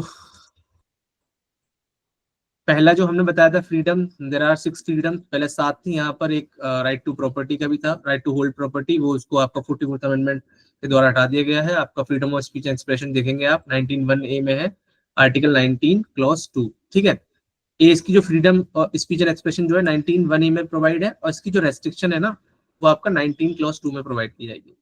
ठीक है, कि क्या क्या रेस्ट्रिक्शन है, किन किन ग्राउंड्स पे जो है इसको इस फ्रीडम को कर्टेल किया जा सकता है, ये ग्राउंड्स दिए गए हैं यहाँ। ठीक है, चलिए, तो क्या है फ्रीडम ऑफ स्पीच एक्सप्रेशन? क्या है कि भाई कोई भी इंसान जो है अपनी ओपिनियन फ्री रख सकता है, लिख सकता है, बोल सकता है। ये क्या है? आपका फ्रीडम है, आपकी स्पीच की, बोलने की और अपने एक्सप्रेस करने की, अपने आप को एक्सप्रेस करने की आजादी है आपके पास। ठीक है, आप उसको किसी भी माध्यम से, वर्ड्स के माध्यम से, राइटिंग के माध्यम से, पेंटिंग बनाकर या किसी भी अदर मोड में आप उसको एक्सप्रेस कर सकते हो। ये आपका एक फंडामेंटल राइट है, एक आपका एक फ्रीडम दी है जो कॉन्स्टिट्यूशन ने आपको दी है। ठीक है, तो बहुत फेमस केस है, इस केस को हमने पहले ही पढ़ा था। जो फर्स्ट अमेंडमेंट जब पढ़ लेते तो हमने बताया था कि फर्स्ट अमेंडमेंट जो है वो बेसिकली 3 केसेस हुए थे, उन केसेस की वजह से ही ये फर्स्ट अमेंडमेंट जो है आया था। तो उसमें एक केस था रोमिश थापर का केस। ठीक है, तो रोमिश थापर के केस में क्या हुआ था, की वजह से ही फर्स्ट अमेंडमेंट आया था, और उसमें जो है रेस्ट्रिक्शन जो है वो आपके यहाँ के जो रेस्ट्रिक्शन है वो 19 क्लॉज 2 के वो बताए गए थे, और रेस्ट्रिक्शन को एडिट किया गया था। ठीक है, तो इसमें सुप्रीम कोर्ट ने सिर्फ इसकी जो वो है आपका इम्पोर्टेंस है freedom of speech and expression की, वो बताया था। क्या बताया इसमें सुप्रीम कोर्ट ने? कहा कि freedom of speech expression and of press lie at the foundation of all democratic organisation. की जो फ्रीडम ऑफ स्पीच एक्सप्रेशन है वो किसकी फाउंडेशन क्या है, या प्रेस की फाउंडेशन जो है, डेमोक्रेटिक ऑर्गेनाइजेशन की फाउंडेशन क्या है? Freedom of speech and expression है और प्रेस है। ठीक है, अगर आपका कोई भी पॉलिटिकल डिस्कशन नहीं हो, ना ही कोई पब्लिक एजुकेशन हो, तो क्या होगा? फंक्शनल डेमोक्रेसी जो है हमारे यहाँ पर नहीं रह पाएगी। एक फंक्शनल डेमोक्रेसी के लिए क्या है, ये बहुत जरूरी है कि फ्रीडम ऑफ स्पीच एक्सप्रेशन हो, फ्री प्रेस हो, ये बहुत जरूरी है। अब इसके एस्पेक्ट्स हैं, वेरियस फैसेट्स हैं, उसके बहुत ज्यादा अलग अलग फैसेट्स हैं, तो उनको हम देख लेते हैं। फ्रीडम ऑफ स्पीच एक्सप्रेशन का प्रोटेस्ट के बारे में बात होती है। प्रोटेस्ट के बारे में famous case Amit Shahini versus state है, शाहीन बाग का केस आप सब लोग जानते होंगे, 2020 का केस है। इसमें कोर्ट ने ये कहा कि भाई अगर इनकन्वीनियंस कॉज कर रहे हो तो आप क्या है कम्यूटर्स के लिए, तो ये डेमोक्रेटिक वे नहीं है फ्रीडम, आपका फ्रीडम ऑफ स्पीच एक्सप्रेस करने का अपने आप को। अगर आपका जो है आपकी वजह से किसी को, कम्यूटर्स को, आने जाने वालों को, आगंतुकों को, ठीक है, क्या हो रहा है कि इनकन्वीनियंस कॉज हो रहा है, तो आपको ये डेमोक्रेटिक वे नहीं है एक्सप्रेस करने का अपने आप को। ठीक है, इसी तरीके से राइट टू वोट पर एक फेमस केस है, United India versus ADR. ADR क्या है? Association for democratic rights. इसमें क्या कहा कि हर एक वोटर के पार अधिकार है कि वो अपने कैंडिडेट के बारे में जान सकता है, उसके एंटीसीडेंट्स के बारे में जान सकता है, उसके क्रिमिनल एंटीसीडेंट्स क्या है, लाइबिलिटीज क्या है, उसके एसेट्स क्या है। देखा होगा आपने, एक एफिडेविट आता है, उसमें सब पता चलता है किसके पास इतनी ज्यादा है, इतनी प्रॉपर्टी है, इतनी लाइबिलिटी है, इतनी क्रिमिनल केसेस है, जब भी कोई कैंडिडेट खड़ा होता है। तो क्या है, ये एक फंडामेंटल राइट है वोटर्स का कि वो जाने, उसका एक अधिकार है कि वो जाने अपने कैंडिडेट के बारे में, उसकी क्रिमिनल एंटीसीडेंट्स के बारे में, लाइबिलिटीज के बारे में, एसेट्स के बारे में, एजुकेशन के बारे में। ठीक है, ये बहुत फेमस केस है, इसको ध्यान रखना। कौन सा केस है? Union of India versus ADR. ठीक है, इसको ध्यान रखना। चलिए, राइट टू टेलीकास्ट और ब्रॉडकास्ट, ये केस हुआ था सेक्रेटरी मिनिस्ट्री ऑफ आईबी, ठीक है, इंफॉर्मेशन एंड ब्रॉडकास्ट मिनिस्ट्री है उसका। क्रिकेट सीएबी जो क्रिकेट एसोसिएशन ऑफ बंगाल का केस था, इसमें क्या कहा था कि भाई जो है गवर्नमेंट के पास कोई मोनोपोली नहीं है इलेक्ट्रॉनिक मीडिया पर, और सिटीजन्स के पास राइट है वो टेलीकास्ट को देख सके। यहाँ पर मैच की रिगार्डिंग कोई बात थी, कोई क्रिकेट मैच था, उसके रिगार्डिंग बात की गई थी, तो ध्यान रखना टेलीकास्ट का भी राइट आता है, सिटीजन्स का ही राइट है। ऐसे ही कॉमर्शियल एडवर्टाइजमेंट के बारे में आया था। कॉमर्शियल एडवर्टाइजमेंट के बारे में जब भी आप देखेंगे, इससे बहुत केस आते हैं, पूछने के लिए कई बार आता है इससे कॉमर्शियल एडवर्टाइजमेंट के बारे में। तो सुप्रीम कोर्ट ने टाटा प्रेस लिमिटेड वर्सेस महानगर टेलीफोन निगम लिमिटेड में क्या कहा कि कॉमर्शियल स्पीच जो है एक part of freedom of speech and expression है। ठीक है, इसको कह दिया गया, ध्यान रखना, इसको बहुत जरूरी है। ये केस बहुत जरूरी है, टाटा प्रेस वाला, इसको ध्यान रखना, कॉमर्शियल एडवर्टाइजमेंट के बारे में आता है पूछने के लिए। नेक्स्ट है कॉलिंग फॉर बंद। अगर बंद आप बुला रहे हैं, जैसे देखो आपने बंद बुलाते हैं, तो ये क्या फंडामेंटल राइट है? तो बता दिया कि ये do not fall with in the fundamental right of speech. कौन सा था? सीपीआई वर्सेस, जिसे communist party of India versus Bharat Kumar के केस में अपहेल्ड किया गया। अच्छा, फिल्म सेंसरशिप के ऊपर के Abbas versus union of India का बहुत फेमस केस है, जिसमें सुप्रीम कोर्ट ने कहा कि pre censorship of films was justified under article 19 clause 2, जो ग्राउंड्स दे रखे हैं उसके 19 क्लॉज 2 के ग्राउंड्स पर जस्टिफाई कर दिया गया, इसलिए प्री सेंसरशिप भी की जा सकती है। देखा होगा आपने, बहुत बार हंगामा होता है कि भाई इस फिल्म से ये हटाओ ये हटाओ। पद्मावती मूवी देखी होगी आपने, उसके बारे में बहुत बार जिक्र आया होगा। ठीक है, चलिए ऐसे ही फ्रीडम ऑफ साइलेंस के ऊपर है, बहुत फेमस केस है Bijoe Emmanuel versus state of Kerala case है। इसको नेशनल एंथम केस के नाम से भी जाना जाता है। Freedom of silence national anthem case के नाम से भी जाना जाता है। और इसमें जब आप आर्टिकल 25 पढ़ोगे वहां पे भी केस आता है right to profess practice and propagate religion के बारे में। तो क्या है, फ्रीडम ऑफ साइलेंस के बारे में आता है कि आपके पास फ्रीडम ऑफ साइलेंस है। Bijoe Emmanuel versus state of Kerala case है। इसमें क्या हुआ था कि कोई भी पर्सन कंपेल नहीं किया सकता नेशनल एंथम गाने के लिए। ठीक है, जरूरी क्या है, जरूरी ये है कि उसको स्टैंड खड़ा रहना चाहिए रेस्पेक्टफुली जब नेशनल एंथम गाया जा रहा है। ठीक है, प्ले किया जा रहा है, जब उसको खड़ा रहना चाहिए।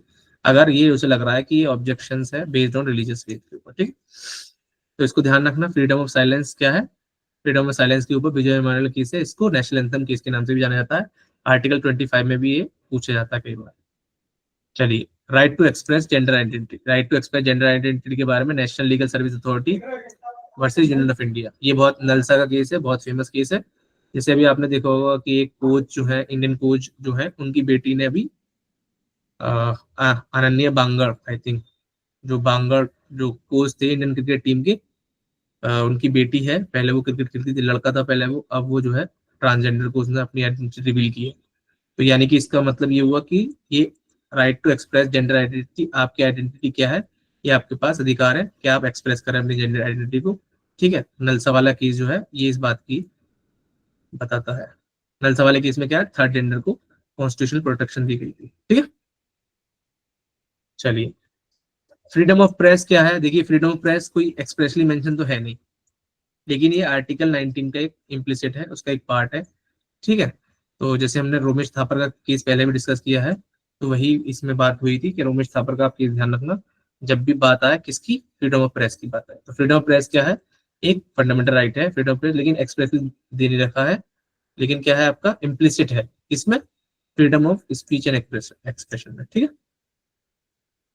क्यों जरूरी है, पॉलिटिकल लिबर्टी के लिए फ्रीडम ऑफ प्रेस बहुत जरूरी है। ठीक है, क्योंकि लोगों के पास कैसे इंफॉर्मेशन जाएगी, ये पार्टी जो पॉलिटिकल पार्टीज है वो क्या चाहती हैं, वो तो यही चाहेंगे कि लोगों के पास जो है वो इंफॉर्मेशन ना जाए, उनका पॉलिटिकल एजेंडा जो है वो जाए। इसीलिए जो है ये पॉलिटिकल लिबर्टी को ध्यान में रखते हुए फ्रीडम ऑफ प्रेस को दिया गया है। बहुत फेमस केस है Indian express newspaper versus union of India. इस केस में क्या हुआ कि फ्रीडम ऑफ प्रेस का मतलब क्या है, फ्रीडम ऑफ प्रेस का मतलब है freedom from interference from authority which would have effect of interference with the content and circulation of newspaper। इसका मतलब ये है कि भाई फ्रीडम ऑफ प्रेस का मतलब ये है कि आपका फ्रीडम ऐसी होनी चाहिए जो इंटरफेरेंस ना करे अथॉरिटी, जिसका इंटरफेरेंस ऐसा ना हो कि उसके कंटेंट पर, उसकी सर्कुलेशन में। ठीक है, फॉर एग्जांपल अगर ये जो है आपका इंडियन एक्सप्रेस का अखबार है, उसमें अगर 20 पेज आ रहे हैं, तो ये ना हो कि वो गवर्नमेंट ये कर दे कि भाई नहीं 2 पेज छापो सिर्फ आप, नहीं, ये नहीं होगा। नहीं उसके सर्कुलेशन में ये कह दे कि भाई नहीं आप दिल्ली में मत भेजो, इसको सब जगह भेजो, या बंगाल में मत भेजो।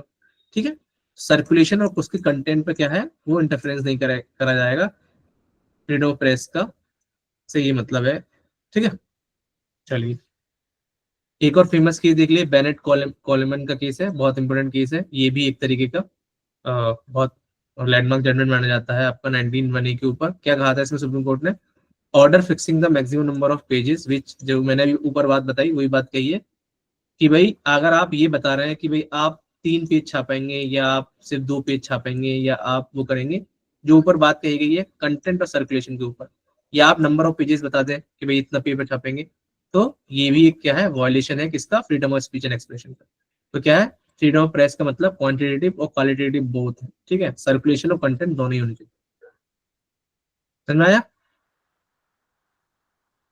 अच्छा, ये केस हुआ था इंडियन एक्सप्रेस का वाला, इसलिए एक्सप्रेस न्यूज़पेपर के बारे में एक और केस आया जिसमें ये कहा गया कि भाई आपका मतलब ये नहीं है कि आपको फ्रीडम नहीं दी जा रही तो आप ये समझ लेंगे नहीं नहीं नहीं अब जो है वो हो जाएगा, हमें टैक्स नहीं देना पड़ेगा। जो जनरल रूल्स है, general law of the land जो है उनको फॉलो करना पड़ेगा। लॉज ऑफ टैक्सेशन और इंडस्ट्रियल एप्लीकेशन जरूर अप्लाई होंगे। आप इम्यून नहीं है, आप न्यूज़पेपर है, आपको आजादी है, फ्रीडम ऑफ प्रेस है, तो इसका मतलब ये कतई नहीं है कि आपको क्या है कि आपके जो लॉज है, जनरल लॉज है, आपको उनसे आज़ादी मिल गई, यानी कि लॉज ऑफ टैक्सेशन या इंडस्ट्रियल एप्लीकेशन से आपको आज़ादी मिल गई है। तो ये आप कतई ना समझे।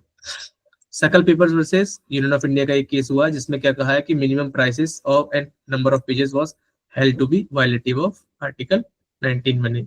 इसलिए मैं आपको पहले ही बता दिया था कि भाई तीन पेज छापने हैं, या उस एरिया में छापना है, या उस एरिया में सर्कुलेट करना है, या उस एरिया में जो है पब्लिश नहीं करना है, ये क्या है, वायलेशन है फ्रीडम ऑफ प्रेस का। ठीक है, इसको ध्यान में रखना। आर राजगोपालाचारी जो है, इसको भी R Rajagopal versus state of Tamil Nadu, इसको भी देख लीजिए क्या है इसमें कि the government has no authority to impose a prior restraint upon publication of defamatory material against its official. तो गवर्नमेंट के पास ये कतई पावर नहीं है। देखिए, कभी भी डिफेमेटरी, जब डिफेमेशन आप देखेंगे, डिफेमेशन को पढ़ेंगे, डिफेमेशन की डेफिनेशन में जाएंगे, तो आप देखेंगे कि वहां पर एक one of the essential of defamation is publication. There has to be a publication. अगर पब्लिकेशन नहीं हुई तो डिफेमेशन क्या हो, कहाँ हुई। ठीक है, तो इसलिए जो है प्रायर रिस्ट्रेंट नहीं होगा उस पर, पब्लिकेशन पर। तो फर्स्ट पब्लिकेशन होगा, उसके बाद डिफेमेशन होगा। ठीक है, तो ग्राउंड्स देख लिए, इसके ग्राउंड बहुत जरूरी है। मैंने बताया था फर्स्ट अमेंडमेंट से कुछ ग्राउंड्स एडिट किए गए थे। तो दीज आर द ग्राउंड्स, कौन कौन से ग्राउंड है जिस पर रीजनेबल रेस्ट्रिक्शन लगाए जा सकते हैं। सोवरेनिटी इंटीग्रिटी खतरा है तो ग्राउंड लगाते हैं। सिक्योरिटी ऑफ द स्टेट है तो ग्राउंड। फ्रेंड रिलेशन खराब हो सकते हैं किसी देश से तो ग्राउंड लगाया जा सकता है रीजनेबल रेस्ट्रिक्शन।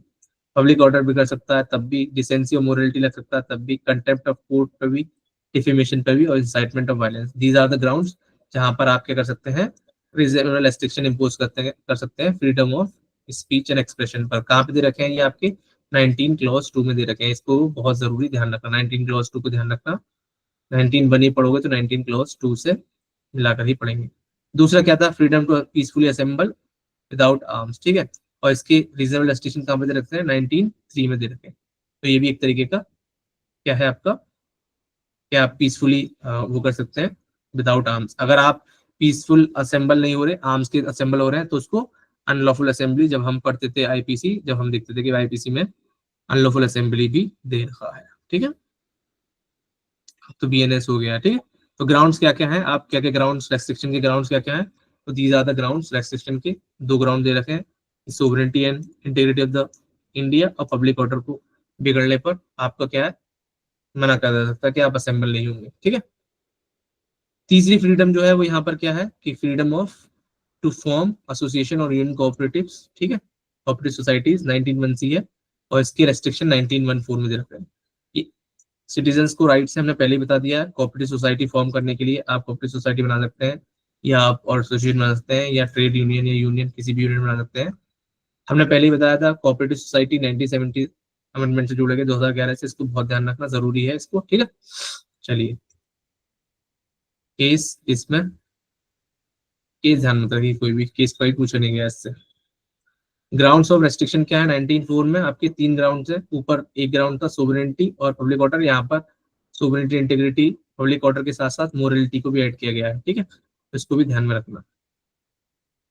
चौथी फ्रीडम जो है वो क्या है, चौथी फ्रीडम जो है आपका freedom to move freely throughout the territory of India, article 19(1)(d). ठीक है, और आर्टिकल 19(1)(5) में इसका क्या है आपका रेस्ट्रिक्शन दे रखा है। क्या क्या ग्राउंड्स है रेस्ट्रिक्शंस के, interest of general public grounds पर आपका मूव करने के लिए रोका जा सकता है, और interest of scheduled tribe, protection of interest of scheduled tribes, ST की प्रोटेक्शन के इंटरेस्ट को देखते हुए, ख्याल में रखते हुए उसको आपको रीजनेबल रेस्ट्रिक्शन इंपोज कर सकते हैं। पांचवी फ्रीडम जो है वो आपका फ्रीडम टू रिजाइड है, कि आप कहीं भी रिजाइड कर सकते हैं, कहीं भी सेटल हो सकते हैं किसी पार्ट में इंडिया के में। ठीक है, इसीलिए इसका ऑब्जेक्ट क्या है, इसका ऑब्जेक्ट सीधा सा ये है, इंटरनल बैरियर जो है वो कंट्री के अंदर उनको खत्म करना, जो सेपरेटिस्ट टेंडेंसीज है उनको खत्म करना, उनको एंड करना। ठीक है, ग्राउंड्स क्या क्या है रेस्ट्रिक्शन के, 2 ग्राउंड्स रेस्ट्रिक्शन के हैं। जनरल पब्लिक का इंटरेस्ट, वही सेम ग्राउंड है, ऊपर वाले ग्राउंड जो है। ठीक है, अब आते हैं बहुत जरूरी जो आपका फ्रीडम है, वो freedom of practice, profession, occupation, trade and business. ये जो है आपका फ्रीडम ऑफ ट्रेड के बारे में है। 19(1)(g) में जो है आपका फ्रीडम है, और 19(1)(6) में आपका क्या दे रखा है, ये आपका 19(1)(6) में क्या दे रखा है आपका रेस्ट्रिक्शन दे रखी है। ठीक है, बहुत जो है आपको उसको ध्यान में रखना, क्या क्या किस के बारे में है। राइट टू कैरी बिजनेस का मतलब ये भी है राइट टू क्लोज बिजनेस, क्या आप अगर बिजनेस कोई ओपन कर रहे हो तो आप इसको क्लोज भी कर सकते हो, चालू रख रहे हो तो उसको बंद भी कर सकते हो, जरूरी नहीं है स्टेट की परमिशन लेनी पड़े। स्टेट किसी को वो नहीं कर सकता, कैरी कराने के लिए मजबूर नहीं कर सकता कि भाई नहीं नहीं आप यही बिजनेस करो, ठीक है। चलिए, Saudan Singh versus new Delhi municipal committee का केस था, जिसमें सुप्रीम कोर्ट ने क्या किया, हॉकर्स को कहा कि फंडामेंटल राइट है कैरी करने का payment, trade payments of road पर, ठीक है। तो ये कहा फंडामेंटल राइट्स है हॉकर्स का, फेरी वाले जो होते हैं उनका फंडामेंटल राइट्स है कि वो जो क्या कर सकते हैं, कैरी कर सकते हैं ट्रेड को पेमेंट्स ऑन ऑफ रोड्स पर, ठीक है, subject to reasonable restriction under 19(6), ठीक है।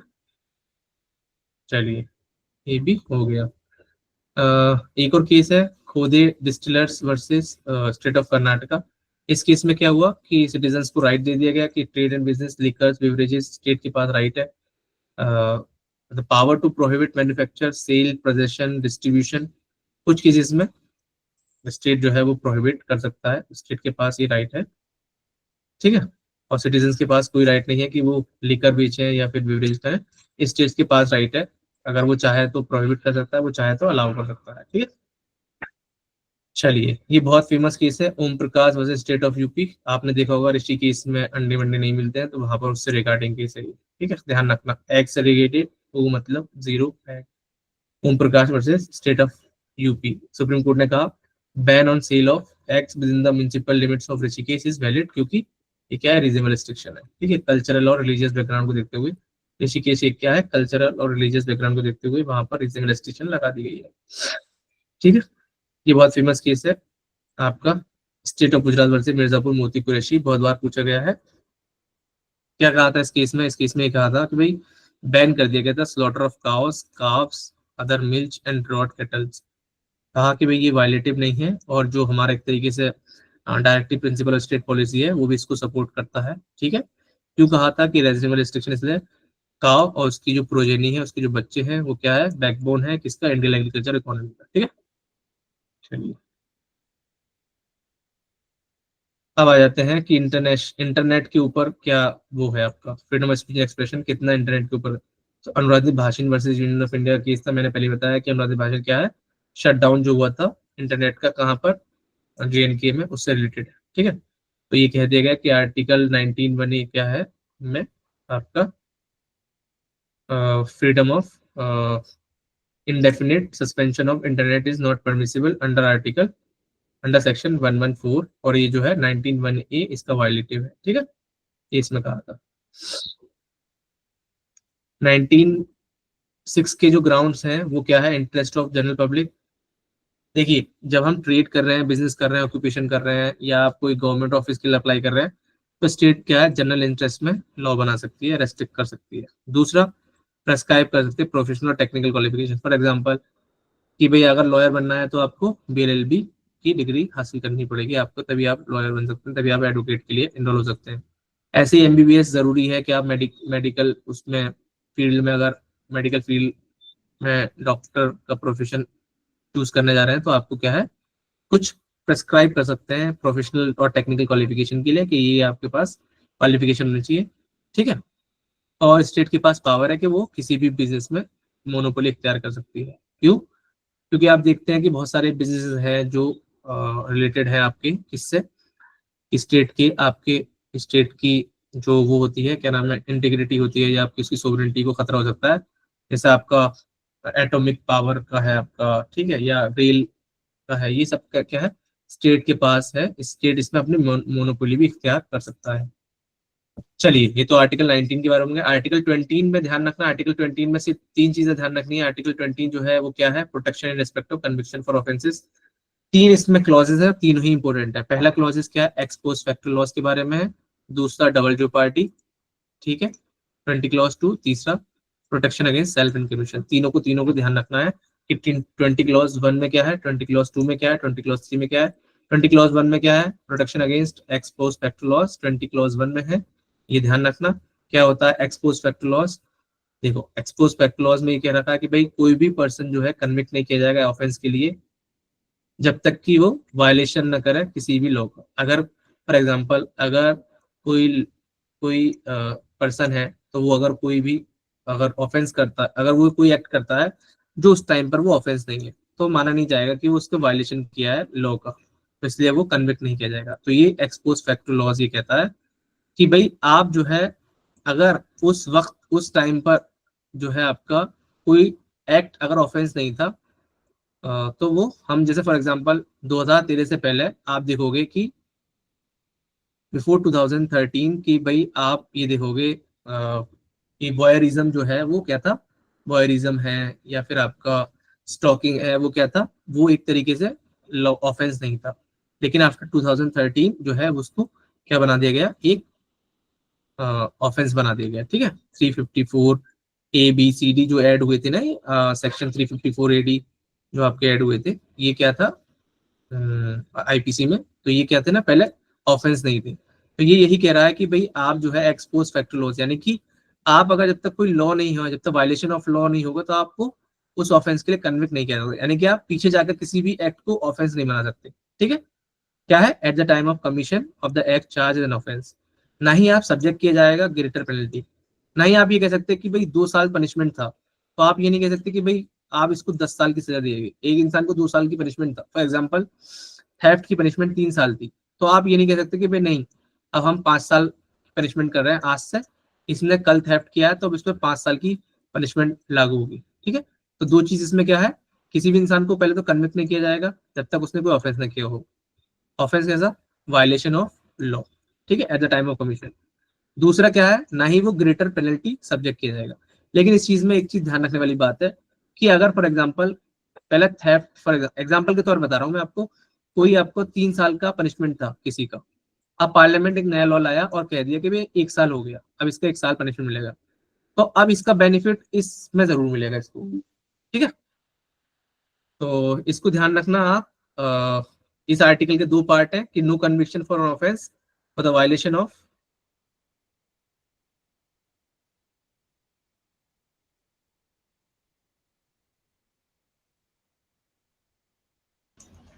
ठीक है। तो ये 20 क्लॉज 2 देख लेते हैं। तो इसमें 2 ही चीजें मैंने पहले बताया कि कन्विक्शन नहीं होना चाहिए किसी तरीके का, और ग्रेटर पेनल्टी अवॉर्ड नहीं की जाएगी। ठीक है, यानी कि रेट्रोस्पेक्टिवली जो है लॉज अप्लाई नहीं किए जाएंगे, लॉज जो है वो रेट्रोस्पेक्टिवली अप्लाई नहीं किए जाएंगे। ठीक है, और ये एक तरीके का एक बेनिफिशियल प्रोविजन है। मैंने जैसे कहा 3 साल का पनिशमेंट है, अगर वो बाद में 1 साल का पनिशमेंट मिल जाता है तो उसको बेनिफिट दिया जाएगा। दूसरा क्या है, डबल जो party, protection of double double double जो पार्टी क्या है, प्रोटेक्शन ऑफ डबल पार्टी ये है कि भाई किसी भी इंसान को, कोई भी पर्सन जो है, no person shall be prosecuted and punished for the same offence, एक ही ऑफेंस के लिए बार बार उसको पनिश नहीं किया जाएगा। एक प्रिंसिपल है नेमो डेबिट बेस वैक्सरी फ्रॉम प्रो ऊना एट इडियम कोजा, यानी कि no man should be vexed twice for the same offence. एक ही चीज के लिए, एक ही ऑफेंस के लिए उसको बार बार प्रोसिक्यूट नहीं किया जाएगा और ना ही उसको पनिश किया जाएगा। ठीक है, तो ये हम देखते हैं, पहला हम जब सेक्शन 300 देखते थे तो क्रिमिनल प्रोसीजर कोड में ये था आपका। डबल जो पार्टी बहुत इंपॉर्टेंट है, पूछ लिया जाता है, सिर्फ हेडिंग ही पूछी जाती है इसकी, डबल जो पार्टी की। इसी तरीके से आपका 20 क्लॉज 3 है, प्रोटेक्शन अगेंस्ट सेल्फ इंक्रिमिनेशन। क्या है कि किसी भी पर्सन को क्या है, कंपेल नहीं किया जाएगा, किसी भी एक्यूज को कंपेल नहीं किया जाएगा क्या करने के लिए, कि वो विटनेस बने अगेंस्ट। 3 चीजें ध्यान रखनी है कि पहले तो वो अक्यूज होना चाहिए, दूसरा वो ऑफेंस करे, तीसरा उसको कंपेल नहीं किया जाएगा, चौथा विटनेस बनने के लिए। ठीक है, तो ये सारी चीजें ध्यान रखना। तो इसमें एक फेमस केस भी ध्यान रख लो, MP शर्मा वर्सेस सतीश चंद्र का केस है। ठीक है, बाकी आप शक्ति भाई जो है डील करेंगे, कल इंशाल्लाह पढ़ेंगे आपके। एक केस और ध्यान रख लो इसमें, वैलिडिटी ऑफ नार्को एनालिसिस का टेस्ट केस है। इसमें सेलवाई वर्सेस स्टेट ऑफ कर्नाटका, बहुत फेमस केस है, कई जगह पूछा जाता है, इस केस को ध्यान रख लेना। कल 21 पढ़ेंगे। ठीक है, क्लियर है, सबको समझ में आया? शक्ति भाई, over to you. Thank you sir.